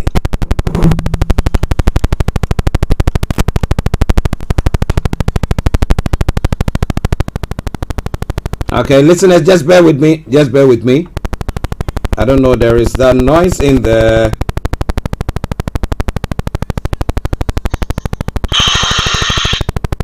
Okay. I have some noise in my... Yomi, is there a noise on your side? Well, it could be maybe the system that is just making that bit of noise. Okay. Listener, just bear with us. Yeah, I think it's better now. Okay, so now let's go on. Because these are serious times that we need to go on with whatever that we have to do. With me is Mr. Olayomi Koiki in our North London studios. I'm Archie here in the South studios. Unfortunately, the visual for Yomi's place is having a bit of a problem there, so we'll just go on. Yes, so good morning. How are you doing? Doing very well. Great. We can't complain. Yeah. Great. We are from exactly what is happening around the world, but the focus point is always Nigeria, as quite a lot is going to be happening, which is the election that is just tickling, with so much happening on the ground as well. But I say good morning once again to all our listeners and welcome. Yes. Listeners, once again, we sincerely apologize for not bringing you a live video or visual of the broadcast from the North London studios, but we'll go on with it. But before I come to Yomi once again, Adax Breaker says, good morning, Mr. Archie. The situation is so bad in Nigeria to assist families, but they can't receive money being sent to them. Really sad situation, because we're talking about the fact that you have to get yourself some food and some water, something like that, so that just in case you are able to protect or fend for the family. And that's what a Dax Breaker is saying. Razak Kehinde says, good morning, Mr. Olayomi. Now Esther. He says, oh, his voice. Okay, it's saying that your voice is low. Now, very low. Esther, is it better now? Okay. Can you? Let me see. Okay, he's saying that it's perfect now. I want to show Olayomi says, good afternoon. Equator says, and then Larry says, good afternoon, Mr. Koiki and Mr. Archie. Esther says, good morning, Mr. Archie and Koiki there. Thank you very much. Continue to share the broadcast with your friends and loved ones. But let's quickly go to Yomi once again. Now, what was discussed yesterday on the Niger Voices, sir? Well, we went back again to look at expectation. Expectation is quite high, and it depends on which side you are. If you're on those that believe that Nigeria should not be in existence again, that means you probably not want anything more than a new nation out of Nigeria. And if you're still one that still believe in Nigeria, that also means that you would have to be expecting a lot out of Nigeria. 3 days as of yesterday, we are now less than 48 hours.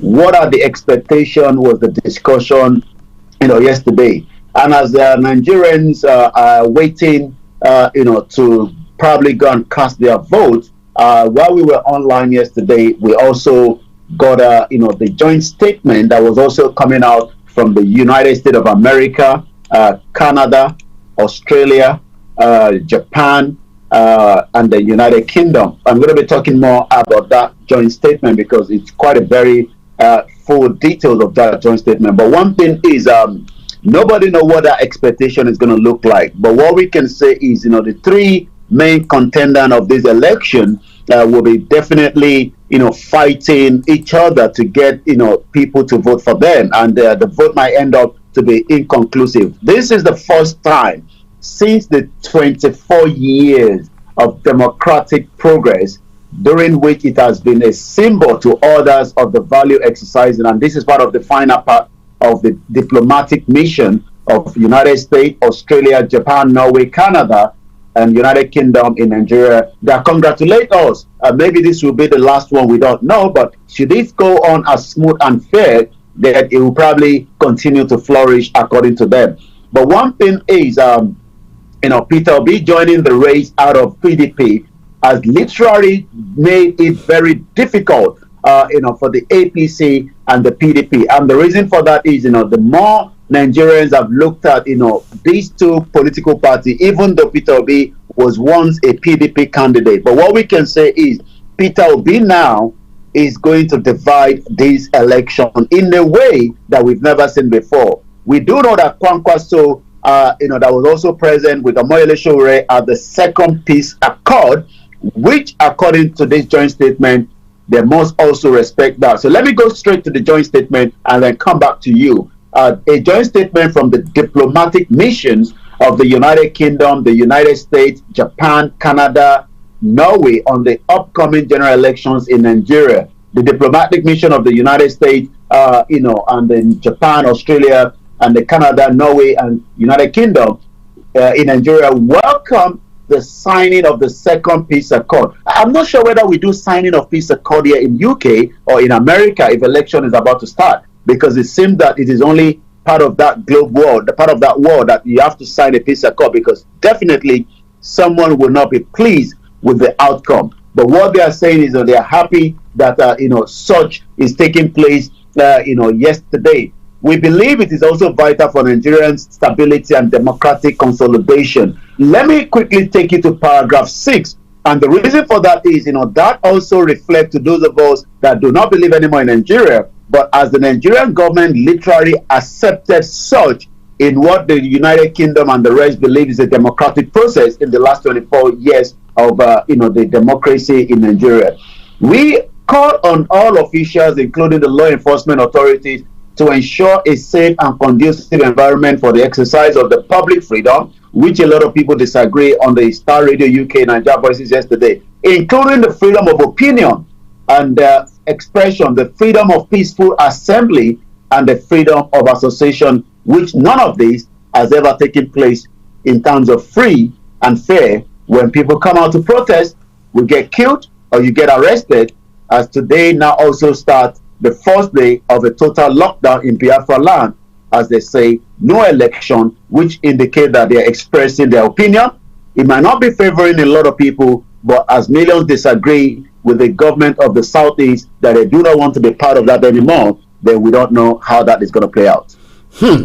Well, how's it all going to play out there? Big Sam, good morning to you. Adax Breaker, let me say massive good morning to you as well. He says, I hail you, Koiki. And then Agbola Tunde says, loving your broadcast. And he continued to say, the last man standing in Yoruba Nation struggle, I hail you. So, Yomi, lots of people hailing you there. And we know you are listening to us. Those of you listening to us, we also hail you, because but for you, we will not be here. It's all coming your way from Starr Radio UK. And once again, I sincerely apologize for not bringing you a live visual of Yomi there, so we have a still picture there. But let's move on to some of the other stories. But Yomi, when it comes to pre-elections, now this election, do you think it's been one that has been characterized by lots of violence and anticipation? Has been, virtually people looking forward to adverse anticipation about adverse things happening, rather than where, as compared to the other elections that have been held. How do you see this one? Well, election in Nigeria has always been violent. We witness violence when we travel to Nigeria, even as much as the reportage coming as well from the Observer could not deny such as well. Let me take you to Southwest Elisha. There has been a lot of killing between the APC and the PDP, and we can't show those footage, but I can tell you it's already on the social media.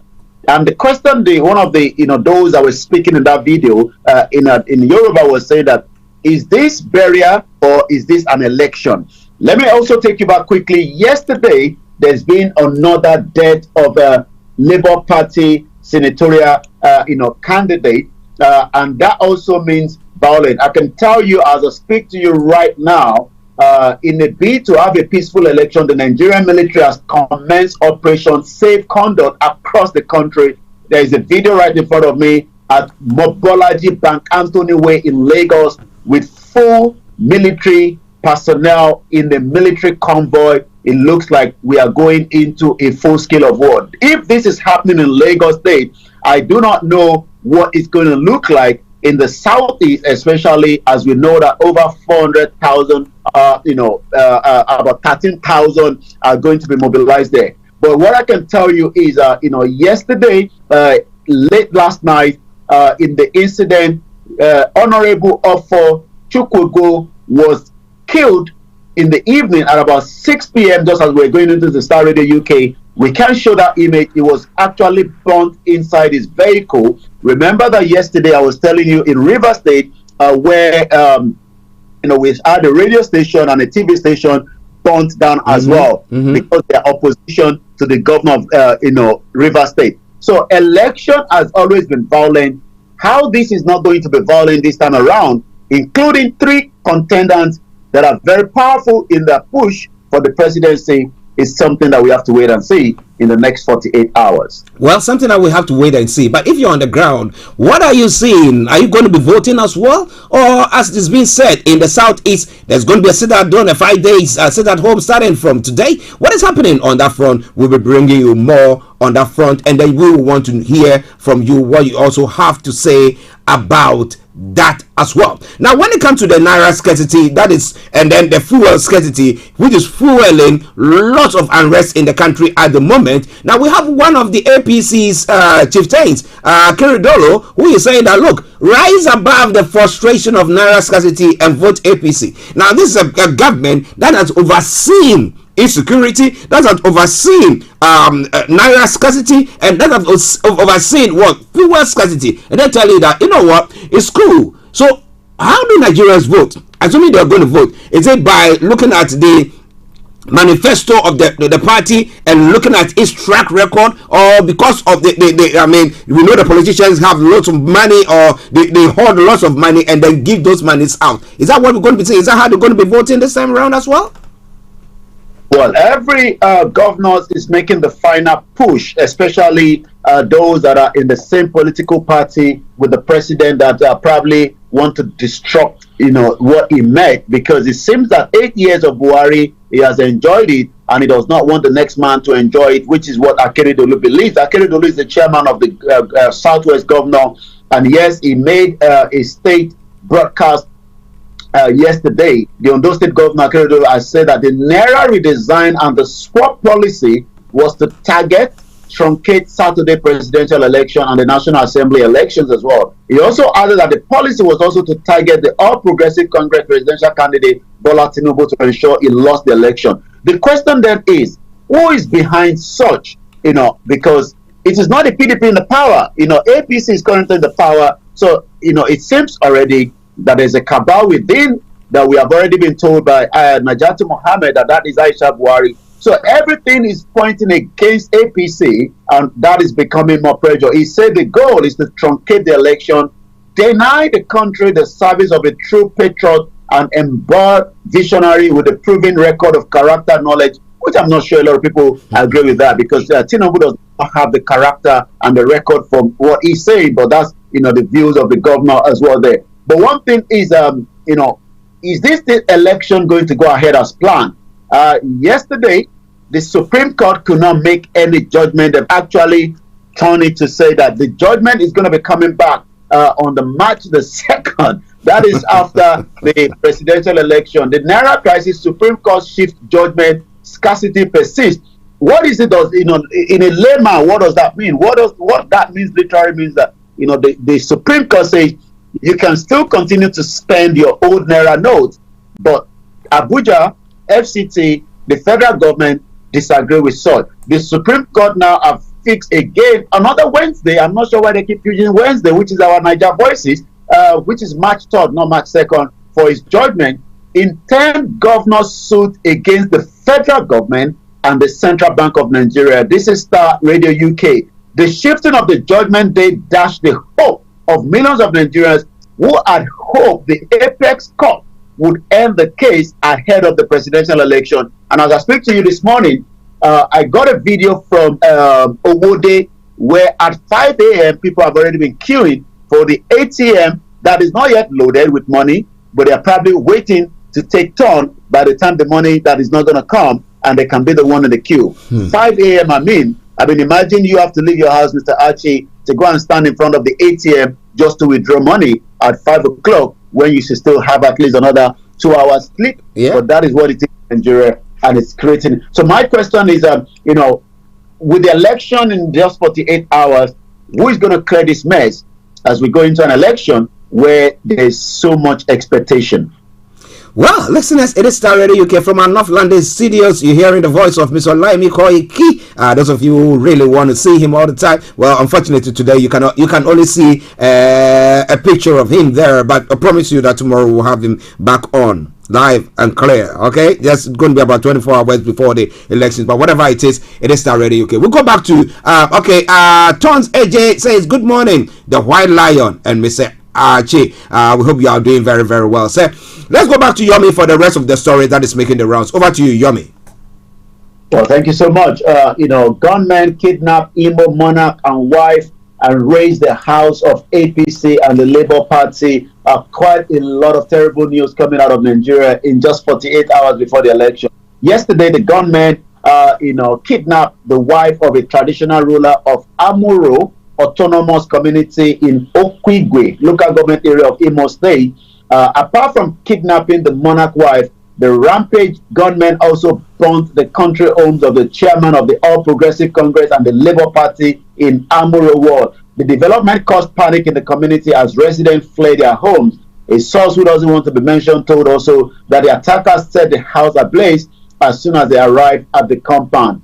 Again, a lot of pressure in Nigeria. Let's go back to Olubadan Council against voters' appetite as well. Then we do know that there's a lot of vote buying that is going to happen, in the next 48 hours. But the question is, are you going to take the old naira as against the new one if you are given the option to be, if you are going to be selling your vote? Because if you end up taking the old naira note, you could be losing in both sides, even though collecting money for vote is totally against the INEC and the Constitution of Nigeria. Less than 48 hours to the Presidential National Assembly, the Olubadan of Ibadan, Obalekan Balogun Ali Okumade II, on Thursday is urging Nigerians not to allow the current discomfort across the land occasioned by the redesign of the Naira policy and the fuel scarcity to discourage them from exercising their civic responsibility on Saturday. He further admonished them to the troop out in large numbers to vote for the candidate of their choice during the election. He was saying this in a statement that was made available, by his media aid yesterday as well. Northern youth groups declare support for Atiku. Is coming as well in the less than 48 hours. Ahead of the Saturday presidential election, the Joint Action Committee of the Northern Youth Association has declared support for the People's Democratic Party candidate Atiku Abubakar for the poll, which is also coming up as well. Court stopped Uzodinma from arresting COP spokesperson. We do know that the COP has been attacked frequently, but luckily he was able to install some more CCTV that has now indicated that in this state, it is the same security that is meant to protect them that is actually creating the havoc. A High Court of the Federal Capital Territory sitting in Gwagwalada has now restrained the governor of Uzodinma of Imo State from arresting the People's Democratic Party House of Representative candidate Ipenga Ugo Shinyere, cited as the first to seven respondent in the suit. Quite a lot of pressure in the country, and that takes me to some of the more headlines before we move straight to the social media. Labour senatorial candidate Oyibo Chukwu shot dead in Enugu. Like we said as well, a very, very terrible situation for the family and the rest of the the Labour Party followers as well. Oyibo is Chukwu is a Labour senatorial candidate. He was on Wednesday evening shot dead in Enugu, witnessed in a video that we've received as well. I've seen that video. Mr. Chukwu is a barrister, was killed while on a campaign movement around Agbani in the state. Reports said no group immediately claimed responsibility for the attack, which reportedly claimed other people in the camping van. It was unclear how many people in the vehicle. All the victims were reportedly burned alongside the candidate, according to the spokesperson, the spokesman of the police in Enugu, which again is creating a lot of pressure in that particular side as well. One more before we go straight to the social media. Division has on Heinze women wing support Atiku, or Heinze worldwide sticks to Obi. So it seems that just as Afenifere is divided, some are supporting Tinubu, while some are supporting Kwankwaso. We have three of them that are fractions. We have three fractions in Afenifere, which is the social cultural group for the Yorubas. One is supporting Peter Obi, one is supporting Tinubu, and one is supporting Kwankwaso as well. Heavily armed police operatives stormed INEC office in Lagos, and you should expect that because that is where the sensitive materials is going to be kept. INEC in Lagos on Wednesday took delivery of sensitive materials for Saturday presidential and parliamentary poll from the central bank. With just 2 days to the presidential and federal parliamentary election, a police detachment numbering about 30 has now arrived at the INEC office in Lagos to beef up the security around the facilities. The operative fully armed arrived INEC at about 5 p.m. yesterday with their weapons and luggage, with INEC busy loading the bimodular voter accreditation system in trucks to various local government areas in the state. Also, we do know that a court in judgment have also said that MC Oluomo, the park manager of Lagos State, should not be allowed to use his access to move the INEC materials as well. INEC in Lagos on Wednesday have now taken those sensitive materials as well. So quite a lot is happening as well in Lagos State, just as all other states are all preparing for the election as well. Utomi slams the foreign nations international observers over corrupt politicians. The mission also know politicians who use stolen public funds to block access for citizens. Pat Utomi, the convener of the Big Ten for the Peter Obi Deputy presidential tickets, has criticized the United States, the UK, and other countries and international election observer for not doing enough to stop corrupt Nigerian politicians from manipulating elections. Mr. Utomi stated this in Lagos today at a news conference. He said the call become necessary following his observation on the activities of some foreign election observer in Nigeria in the past presidential election. He accused some of them suppressing democracy in Nigeria as their role had an insulation effect on the right of the citizen to elect the candidate they want to lead as well. So I'll take you straight to the social media this morning, and then I'm going to come back to you in the studio. Once again, it's 11:40. It is Starr Radio UK as we monitor situations on the ground in Nigeria. And trending this morning, a very, very sad video posted by Yoruba Global Youth. This evil, just watch as children struggle to drink gari. That is all they have. No money, no food. When will this be over? Like I said, there's about numbering of almost 5 children drinking gari from a bowl. Again, that is what it is in Nigeria. There's another video where, again, Yoruba Global, you say, just look at what the government has turned the people into. And in this video, I'm not sure what they were throwing to the people. It looks like when you have chicken and you're throwing the corn, and then you can imagine how the chicken will be running to get those corn. That is exactly what is happening again in this particular video. Again, Simon Ekpa seems to be trending. If chance permit, I know we said we were going to connect to Nigeria today, but because we are having technical communication back in Nigeria right now, we're not too sure why, but that is slowing things down, and that's the reason why we couldn't bring that live. But we see if we can get him to speak to us between now and tomorrow, even if it's a short video, and then we can have that played, to us tomorrow, because tomorrow is our last day on the Starr Radio UK before the election. Mm-hmm. But I can tell you that a lot of newspaper in Finland has continued to interview Simon Ekpa to get his view. A particular paper, not newspaper, a particular TV station sent a reporter to represent them from Nigeria. He granted the interview, but for whatever reason, that interview was not aired by the paper in Nigeria, and the reason for that is probably known to them. But maybe we can just listen to a bit of that interview, and that will, at least if we can't get to him because we know he's a very busy person at the moment, but in a tweet he had there, he said, one Twitter doctor asked if Simon Ekpa is sick for dry lips, telling yes that I am sick, but I challenge their own Nigerianese presidential candidate to allow media to snap them while changing their dress for an interview. That was how relaxed the journalists were in my residence. And like I said, he was able to grant an interview, but this is part of what he said in that interview. This is Starr Radio UK. Simon Ekpa. Simon, thanks so much for your time. Thank you. So much is riding on this election, especially for young people in Nigeria. They're desperate for change, is my view. Why are you so determined to undermine democracy? I think undermining democracy is not the right word. Rather, promoting democracy. You give the people a choice. And the choice of the Biafra people is a referendum. It's also a democratic process. So that is not undermining a democracy. More accepted democratic process is when you give the people choice to decide their fate. But they have a choice. This is an election which will be following democratic... In Nigeria, Biafra people do not have a choice. And that is a historical problem created by the Britain.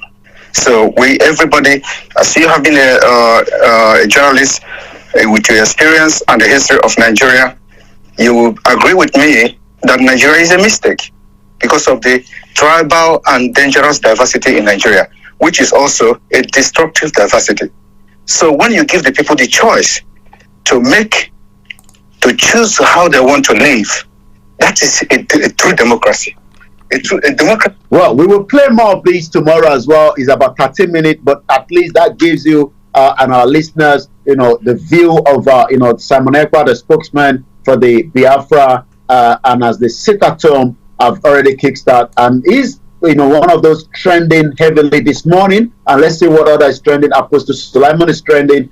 Not sure why WhatsApp is trending in Nigeria. It could be there is a glitch. And I know I'm coming back to you in the studio, but as I speak to you right now, WhatsApp is trending, and WhatsApp is one of the fastest communication in Nigeria. Should that collapse between now and the election, that means less communication with those of us from outside back to Nigeria as well. Starr Radio UK, which is the finest Africa and Caribbean radio station in London. Yeah, listeners, Mr. Olayomi Koiki, let me just acknowledge Olori Math. He says good morning, Mr. Koiki and Mr. Archie. Okay, thank you very much, Olori. Now let me quickly come to you pertaining to the social media or WhatsApp that is trending on the Twitter. Now the question is, do you think that the government has a plan to maybe mute social media or shut social media down for the election time? Have they said anything of the sort, or you think that it can happen? Well, nothing of such. Even the CBN have said, transaction will continue. They don't have any reason for such to be happening. But we don't know in Africa when things like this going to happen, especially election that is now becoming a big headline. Just for not allowing us to see what is happening, we could have a bit of twinkling around the social media being, slowed down, as it's not even fast in the first place, but it could be a little bit more slower than what we are going to be expecting. So I won't be, sitting here saying that it cannot be shut down. It could be shut down, and it could be shut down anytime from tomorrow. Okay, we'll be following that closely as well. Now, some people are thinking, okay, let the election hold, whatever it is. But who among the three top crew do you think his victory will promote Nigeria's unity, if any?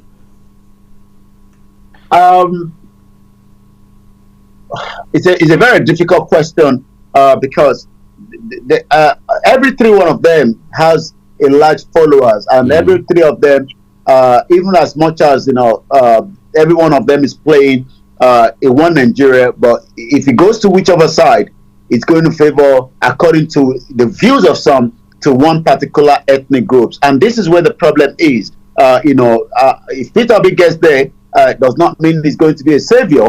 And then also, as much as a lot of people believe that the Igbos have not been given a better opportunity, but the question is, does the northern part of Nigeria that we know wants to hold on to the power, because evidence is showing that.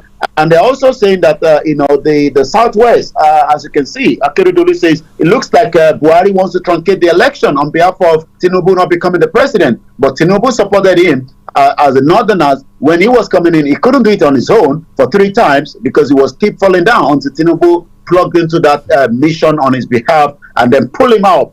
And now that he's leaving, is damaging the truncating, and all kind of English is now coming out that we've never had before. So in terms of the 3, whether any of the 3 would bring peace and unity, remember that when Buhari came, he said it's for everybody, but he ended up it was never for everybody because he has not respected the rule of law. And one great example of that is Mazi Nnamdi Kanu. I was listening to someone this morning, and he said even Ojukwu was allowed to come back, by Shehu Shagari, and he actually contested. So there's no reason why a court that has already acquitted and discharged Nnamdi Kanu of all the 15 counts is still being held for the sake of peace. Maybe he might still be released, but for now, Nnamdi Kanu is still in the custody of the DSS.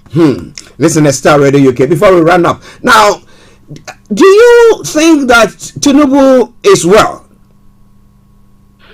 Tinubu has spent most time here in UK for different health reasons that nobody knows, just as President Muhammadu Buhari spent most of the time here as well in UK.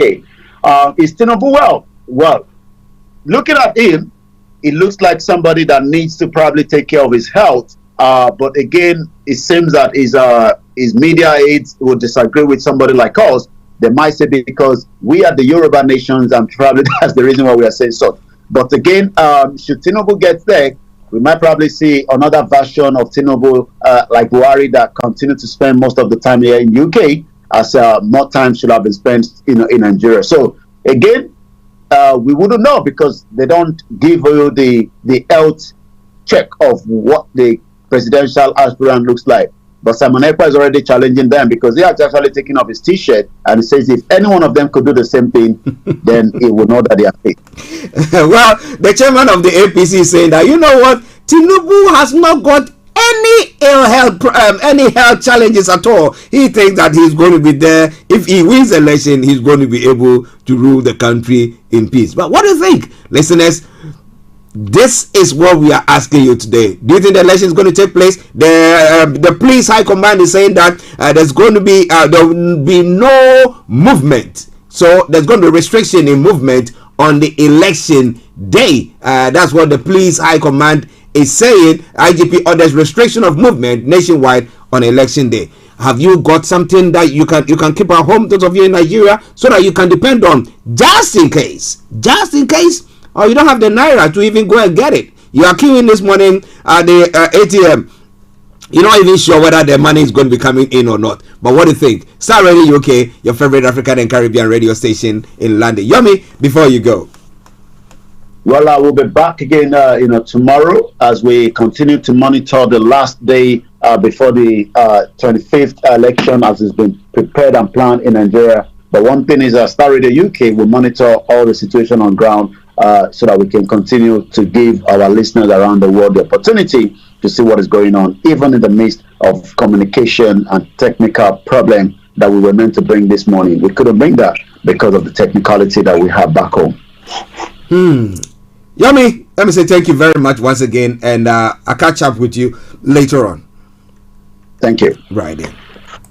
Well, listeners, that has been Mr. Olayomi Koiki bringing you updates from Nigeria. Once again, I sincerely apologize for the challenges that we were having pertaining to the audio, so we couldn't get his visual on. We couldn't get the audio through the visual. So the audio visual, we were only getting the visual. So that's why we had to just bring you audio of it. But I sincerely apologize for that. The technical team are working to try to see what might have been the reason, so that tomorrow, God willing, we can come your way, because tomorrow is the day before the big day. Now, the Biafrans, Simon Ekpa of the IPOB is saying that, look, if there's democracy, then all that our people want is a chance to go and have a referendum. Just have a referendum. But they won't get that.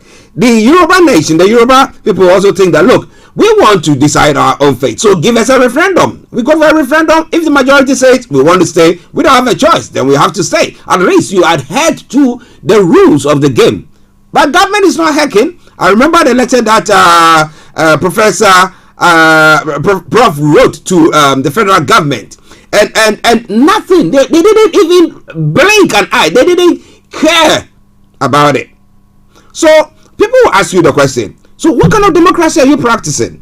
Now, we had the Supreme Court, the court ruling that Nnamdi Kanu should be released. He's been acquitted and he's charged. They should release him. Up to now, he's still in there.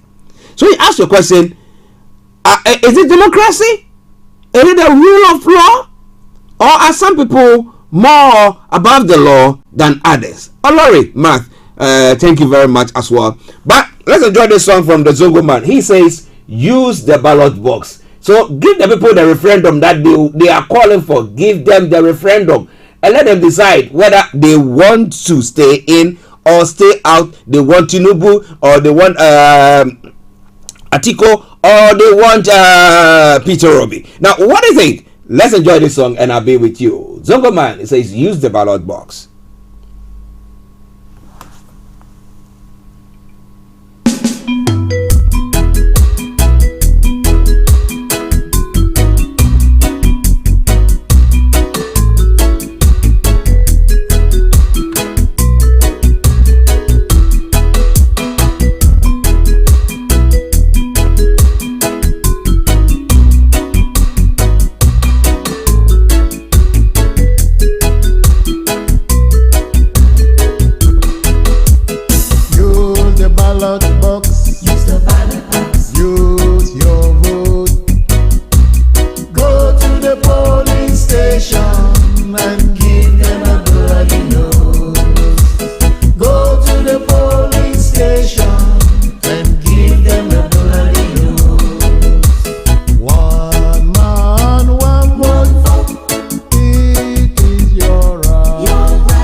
Hi guys, this is your friend Uruj from SendWave. SendWave is a money transfer app that is used by people all over the world to send money to their loved ones in Africa. With SendWave, you can send money to Ghana, Nigeria, Kenya, Uganda, and Tanzania. And the best part is, SendWave is absolutely commission free. Our exchange rates are excellent. You can see for yourself by checking them out on our website. So how do you use SendWave? SendWave is an app that you can download onto your phone from the App Store or Google Play Store. The app is free to download. After downloading it, just open the app and enter your name, email, and phone number. That's it. You're good to go. Make sure you use the promo code SR. S for Star, R for Radio. This promo code will give you £5 free credit to send to Africa on your first transaction. Your money will be delivered to your recipient within seconds. Feel free to call me on 0749 7377 647 at any time. I'll be happy to tell you all about SendWave and help you in any way I can. Remember to use the promo code SR for £5 free credit. Getting onto the property ladder has never been easy until now. Join us this and every Thursday from 7 p.m. to 8:30 p.m. live on the Property Hour show on Star Radio UK, where we talk to mortgage brokers, property developers, estate agents, landlord, tenant, property consultants on how to invest or get into the property business and make money. You can't afford to miss this. The Property Hour show is the best source into the property industry. Hi everyone, it's your girl BB Clement, the author of How to Go from Employee to Entrepreneur and the host of your weekly business show, BB Means Business. The show where we discuss everything you ever wanted to know about business but you were afraid to ask. How do I start my business? How do I raise the finance? How do I grow my business? Where am I going to find my customers?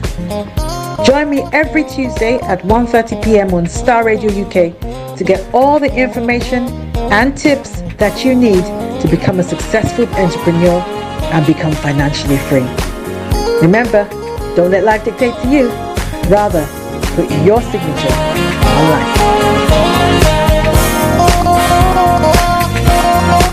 Welcome back to the program. It is Star Radio UK, your favorite African and Caribbean radio station in London. We're bringing the time now to 12 o'clock. Now, let me announce the lines open now. It is 0208 133 2257 or 58 0208 133 2257 or 58. Now, those of you in the US, Canada, or the Caribbean area, you want to get in touch with us live, you are just calling your own home phone. Yes, it's 001 718 303 2737 001 718 303 2737. You can text or WhatsApp us as well. It is 075 39661744 075 39661744. Our Twitter handle is at Star Radio UK and email address is info@starradiouk.com. All right then.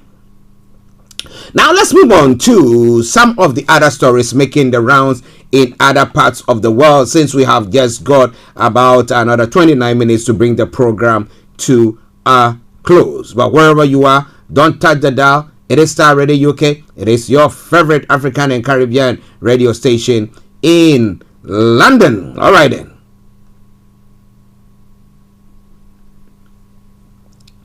Just bear with me. Okay, just trying to get the broadcast on here. Okay. All right then. Yes. So now moving on straight to some of the other stories making the rounds this morning. Those of you on the Facebook, let me say thank you.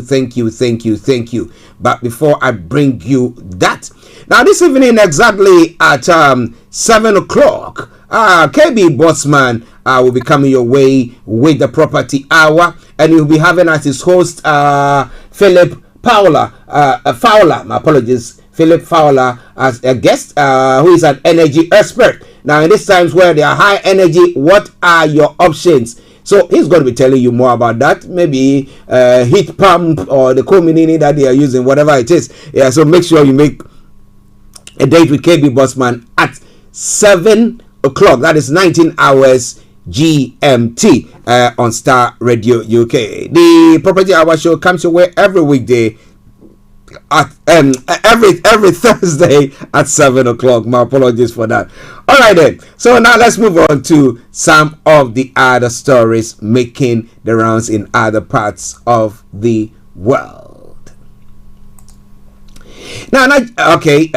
Somebody say I brought you too many stories from Nigeria already. So let's move on straight to South Africa. In South Africa military has defended joint naval exercise with Russia. Now the story says that South Africa's military on Wednesday defended its decision to host controversial naval exercise jointly staged with Russia and China, and coinciding with the 1-year anniversary of the Kremlin's invasion of Ukraine. Now originally slated to start last week, the exercise dubbed Mosey 2 kicked off on Wednesday along South Africa's eastern coast.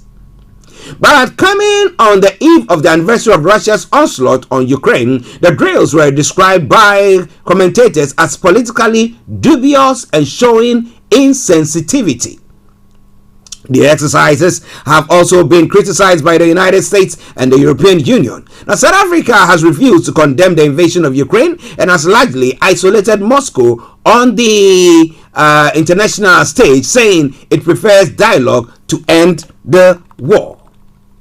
Now, in a quote, he said, that's Lieutenant General Sifiwe said, there is a difference between military and politics. He says, to answer the question, I would like to repeat that all new elements of combined naval exercise includes mutual maneuvering from 3 sides: the Russian Federation, the People's Republic of China, and the South African Republic, assistance to the vessel involved in the disaster, assistance of the vessel captured by the pirates, and artillery fire at naval targets. Hypersonic missiles will not be a part of these exercises, added Captain Oleg Gladkely, the RFN detachment commander. Lieutenant General Sifiwe also clarified that the army was guided by government, but also needed to learn skills from other military forces to protect South Africa and for use in an international peacekeeping operation. Well, so he would mean to say there that, well, you know what, the what do you call them, the Chinese and Russians are helping them on the world front. So at the end of the day, they're going to get experience when it comes to peace missions, international peace missions, and maybe the UN will need their expertise on that front. Well, that's not stories making the rounds there. 5 minutes by the top of the hour at the time, the morning show, the program. Now, severe damage by Cyclone Freddy in the city of Manangere in Madagascar. The story says several damage were caused by Cyclone Freddy in the city of Manangere in Madagascar. 4 people were killed by the passage of Freddy on the large island of 28 million inhabitants, according to a report given in the morning by the National Office of Risk and Disaster Management, BNGRC, who did not change during the day. Now, more than 16,600 Malagasy were affected, with some 4,500 houses flooded or damaged. Now, France Weather Services, Meteo France, said Freddy weakened as it tracked across Madagascar, dropping to an average wind speed of 55 kilometers per hour. But the agency warned the storm will pick up strength from the warm Mozambique channel as it headed towards the African mainland. And the Cyclone Freddy is expected to land Friday in regions between central and southern Mozambique, more than 500 kilometers north of the capital Maputo, and could reach Zimbabwe. I hope that their emergency services are ready and to give humanitarian assistance to anyone or group of people or communities that will suffer damage because of this. But this will come your way from Star Radio UK. It is your favorite African and Caribbean radio station in London. Now, moving on straight. Now, let's go to Ghana as well. The date has been announced of Reverend Anthony Kwejo Boache who is the founder and the leader of the Resurrection Power New Generation Church. Now, according to some news network, the man of God passed away on Tuesday night, February 21, at the Kolebu Teaching Hospital. His church has since issued a statement confirming that the development. Reverend Boache had suffered from a stroke since November 2021, leaving him bedridden. He subsequently sought extensive medical care at private facilities before he was referred to Kolebu Teaching Hospital at a point. Now, when news of his passing broke on Wednesday, February 22, many members of the church trooped to premises of his church at Ingleshi, Amanfro, near Kaswa to Boot. It may be recalled that Reverend Anthony Kwejo Boache in November 2022 told his church members that he died and was resurrected after 5 days. Well, we say, may his soul rest in perfect peace. And to his followers as well, our condolences.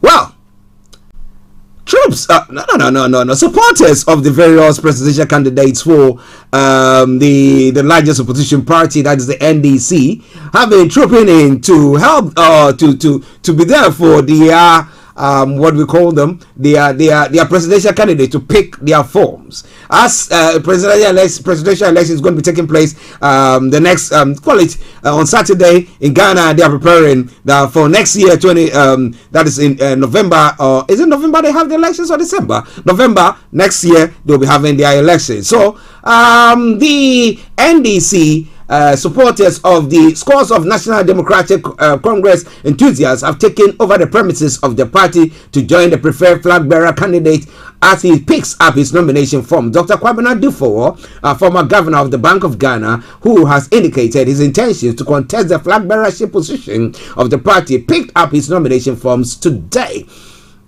Now, scores of individuals believed to be in the camp of Dr. Dufour throwing the NDC headquarters, singing and cheering for him. Now, dressed in party colors with various party paraphernalia and wielding placards with posters of Dr. Dufour, these enthusiasts threw their support behind Dr. Dufour, while one of the party's theme songs played in the background. Dr. Dufour, however, did not pick up the forms personally. He designated the Ashanti Regional Women's Organizer of the Opposition National Democratic Congress, Gloria Huze, and his spokesman or spokesperson who represented him. This comes after representatives of former President John Dramani Mahama, former Kumasi Mayor Kojo Bonsu, and businessman Ernest Kweku Kobia all picked up their nomination forms on Wednesday, February 22. The forms pegged at 30,000 Ghana cedis will be filled and returned to the party's election committee. Candidates will then be vetted, and when approval is given, they can then begin campaign. This was reiterated by the chairman of the elections committee, Kakra Esamoa. So coming your way from Starr Radio UK. So what do you think is the best candidate for the to represent the NDC in the election 2024 in Ghana? All right then. Now moving on to some other story as well. But before then, Lanre Lamina says, thank you, Mr. Archie. Lanre, I hope you are doing very well, and thank you very much for joining us on the broadcast as well. Have a lovely day. But listeners, don't go away. We still have got another 19 minutes to bring the program to a close. Now, government postpones meeting with China on debt cancellation to March 2023. The Finance Minister Ken Ofori-Atta has hinted that a planned high-level government delegation to China has been postponed to late March 2023. This is owing to the upcoming National People's Congress of China meeting scheduled for early March. However, the Finance Minister said bilateral talks will continue ahead of this important mission. The government is seeking under the G20 Common Framework for Debt Treatment to get debt forgiveness from some bilateral and multilateral partners. Now, key among them is China, whom Ghana is indebted to the Far East country to the tune of $1.7 billion.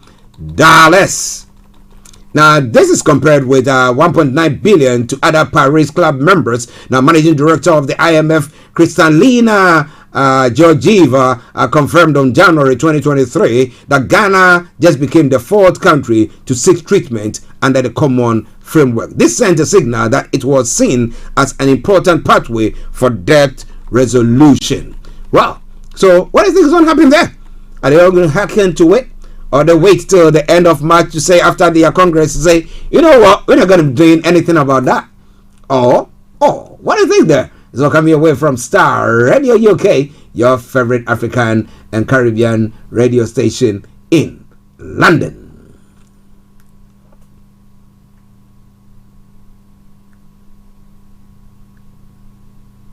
Okay. Now, moving on to some other stories making the round this morning, still in Ghana. And this pertains, this time around, minority reminds government of causes of coup against Nkrumah, Busia, and let me tell you what they're saying. The minority in parliament has pointed out the reasons behind the 1966 coup against Dr. Kwame Nkrumah and that of the 1972 against Kofi Abrefa Busia to demand collective efforts towards resolution of the current economic crisis. Now, speaking on the floor of Parliament during the launch of the 30th anniversary celebration of parliamentary democracy, minority leader Dr. Kesil Tufosin charged politicians to be mindful of negative impressions their actions create in the mind of citizens.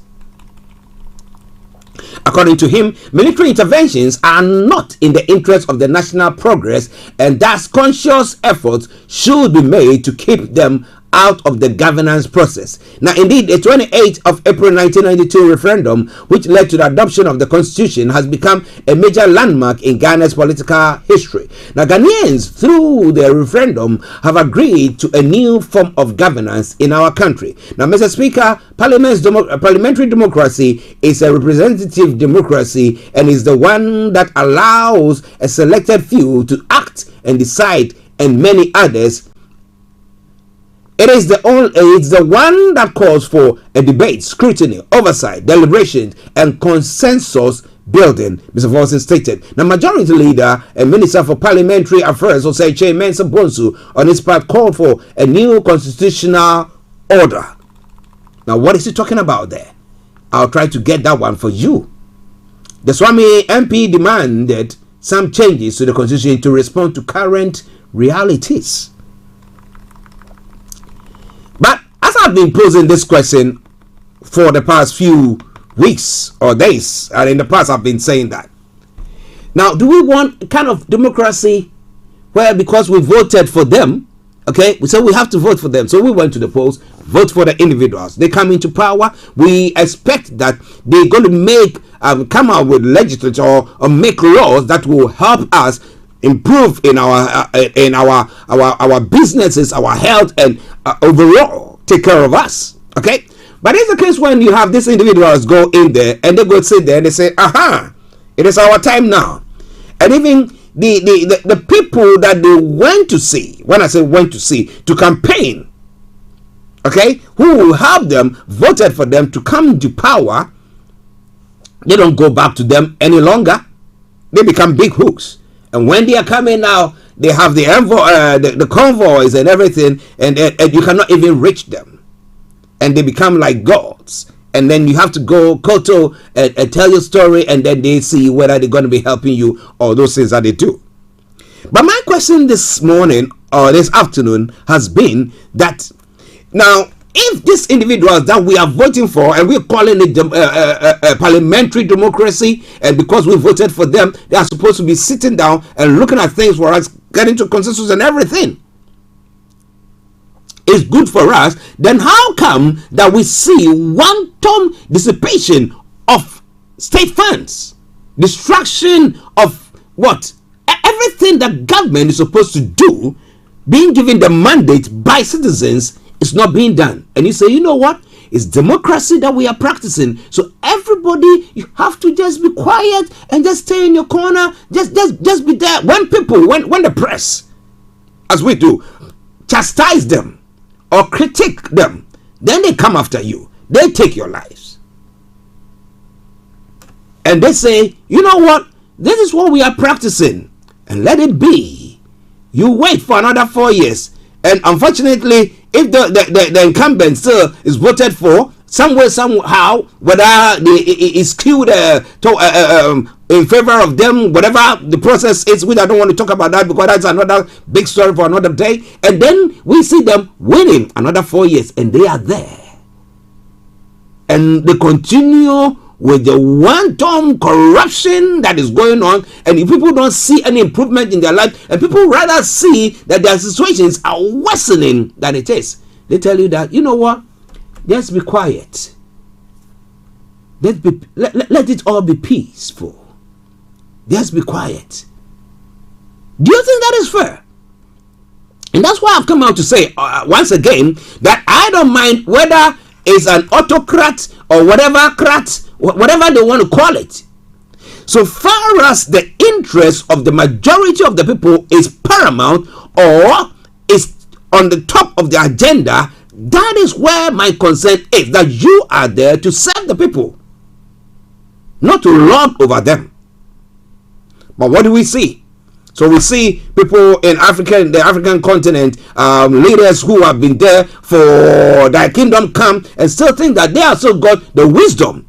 Now, if you got the wisdom, why weren't you able to transform everything in the country during your first term or the second term? Or if you think that both terms were too short a time, 12 years? Some have been there as if they are what it was bestowed upon them by their parents, or were bequeathed to them by their parents. So I look at such things and I say that when you have people sitting there looking at it and seeing the suffering of people, and we say, you know, it's the democracy, and if there is any military, anything of the sort, coup or anything of the sort happening, that is going to set us back, then let's set everyone back then. Because how fair is it when some people are being marginalized while others are just, they say, you tighten your belt and then lose their belt, they need extension. My goodness, maybe you think differently from what I think, but there is a kind saying, adage that says, Papa so trade. Now, if you look at the branch or the leaves of the palm tree, now until something goes to go and touch the leaf, which will bring about a tear in the leaf. If nothing go touch it, it is there. It will be perfect. It will be there perfectly. But always our politicians and those who are leading us are not doing the right thing. And yet when you open your mouth to speak, they tell you to shush, or they shush you. Well, it is all coming away from Starr Radio, okay? 10 minutes to the top of the hour. To the end of the program. Apologies there. Now, but if you want to join in the conversation, feel free to do so. You can hop in. I'll allow you to make your voice heard. Right? All right then. Now, let's move on to one other story. I think I will have to shelve this one for tomorrow. Go for oil selection of OMC's government may sell oil to cronies. You look at the typical story like this, and you ask yourself, the person, are they there to serve the interest of the state, or me, myself, and I? And if you are fortunate, my dog. Well, Starr Radio UK. Now let's move on to some of the story. 3 men have been arrested over the shooting of high-profile police detective John Caldwell in Oman. That is breaking news coming through. 3 men have been arrested after Detective Chief Inspector John Caldwell was shot in Oman County, Chiron, last night. The high-profile officer was shot multiple times in front of his son after coaching young people playing football. An attempted murder investigation had been launched, and Caldwell is in a critical condition in hospital. Now, PSNI Chief Constable Simon Bain said the force was shocked by the brazen attack. Now, police said they were keeping an open mind, but the primary focus was on dissident Republicans and the new IRA. The Northern Ireland political leaders issued a joint statement condemning the callous attack. Now, while Northern Ireland Secretary Chris Hayton Harris called the shooting a serious, significant event. Now, would that influence the Brexit deal or the Northern Ireland Protocol that has been negotiated? What do you think? This all coming away from Starr Radio UK. It is your favorite African and Caribbean radio station in London. Now, a very sad story here as well. Legendary commentator Motson dies age 77. It says legendary football commentator John Motson, who had an illustrious 50-year career, the BBC, has died. And we say, may his soul rest in perfect peace. Well, Keir Starmer has unveiled Labour's 5 mission for the country. It was unfortunate whilst he was on going to do that. That was when we were supposed to start the broadcast, and therefore we couldn't pick it. Now, as Keir Starmer has outlined the 5 mission he will put at the center of his party's offer to voters at the next election in a speech in Manchester. He vowed to make the UK the fastest growing major economy by the end of his first Labour term in government, making the country a clean energy superpower and cutting health inequalities will be other key priorities if the party wins power. The Labour leader claimed his plan will give Britain its future back. The speech was an attempt by Sir Keir Starmer to convince voters Labour are a viable alternative government. There was light on policy details.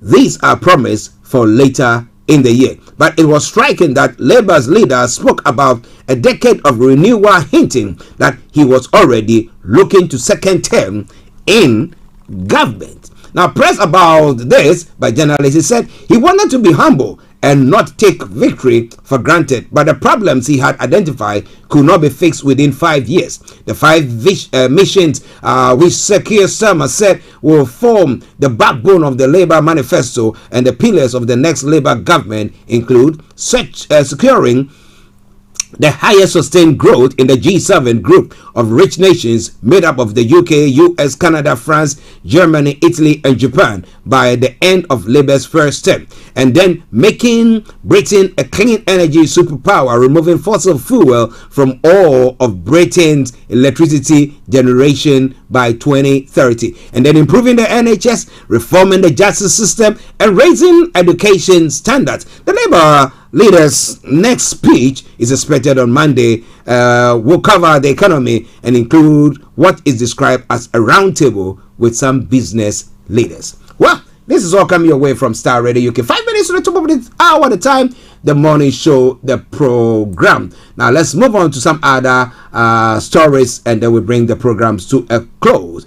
Now, Ukraine has braced itself for attacks on the eve of the war anniversary.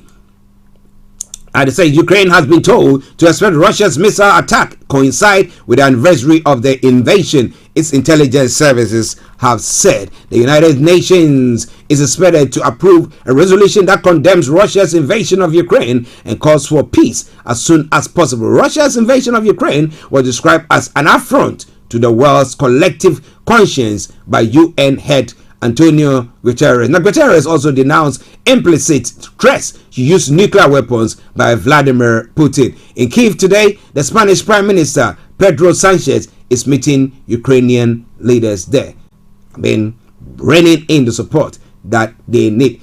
Concerns over possible Russia attack to mark the anniversary of its invasion. The capital Kyiv was briefly under an air raid alert. The alert lasted for from 11:11 local time, that is 12:07. Ukraine's efforts later said it had shot down a Russian reconnaissance drone over the Kyiv region. Air Force spokesman Yuri Ihat also warned that there is a threat of missile strikes in Kharkiv in eastern Ukraine. Some colleagues of mine have been speaking to the people responsible for protecting Ukraine's airspace. Stay tuned, and as and when we have it, we'll be bringing that your way as well. It is Starr Radio UK. It is your favorite African and Caribbean radio station in London. Now, Motor Giant announces biggest pay rises in decades. Interesting. Now, Toyota and Honda announces biggest pay rises in the case. If you are working in that industry or that company, I think today you'll be smiling all the way to the bank. Now, Japanese motor industry giant Toyota and Honda says they have agreed to give their workers in the country the biggest pay rises in decades. They are the latest firms in the world's third largest economy to increase wages as prices jump. Now, official figures published last month showed Japan's rate of inflation was at its highest level in 40 years. Now, that has put pressure on businesses and authorities to help people as their spending power shrinks. Now, each year, Japanese firms typically hold pay talks with unions for weeks before announcing their decisions around the middle of March. The car makers have not said why this year's announcement were made earlier than usual, but kudos to them. They don't want no strikes nor anything of that sort. Well, listen, this is why I have to bring the program to a close. But selfie shows US pilot flying over China's balloon. Interesting. I will bring you more on that front. And Canada says it's tracked Chinese active surveillance. The military says it is fully aware of the effort by China to conduct surveillance in the north. Really? Well. Tomorrow, God willing, if you are still alive, we're going to be continuing with our conversation on that front. But that is where I bring the program to a close for today.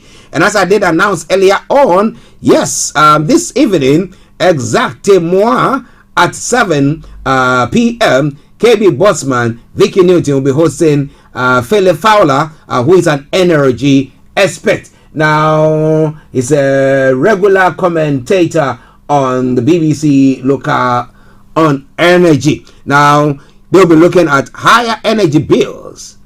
And the question is, what are your options there? So make a date with him when they come your way this evening, exactly at 7 p.m. So on that note, once again, let me say thank you very much for joining in. But I want you to understand one thing. Whatever you are doing, whatever you are going through, be rest assured. The struggle continues, but you can some way, somehow make it. Right? Somebody say, yes, right. All right then. So enjoy your day. And we go to Mika Paris once again. And she says, the struggle. Enjoy. When that song ends and you don't hear from me, then it's been me, Archie, saying, have a top of the day. See you all tomorrow. God willing. Bye-bye for now.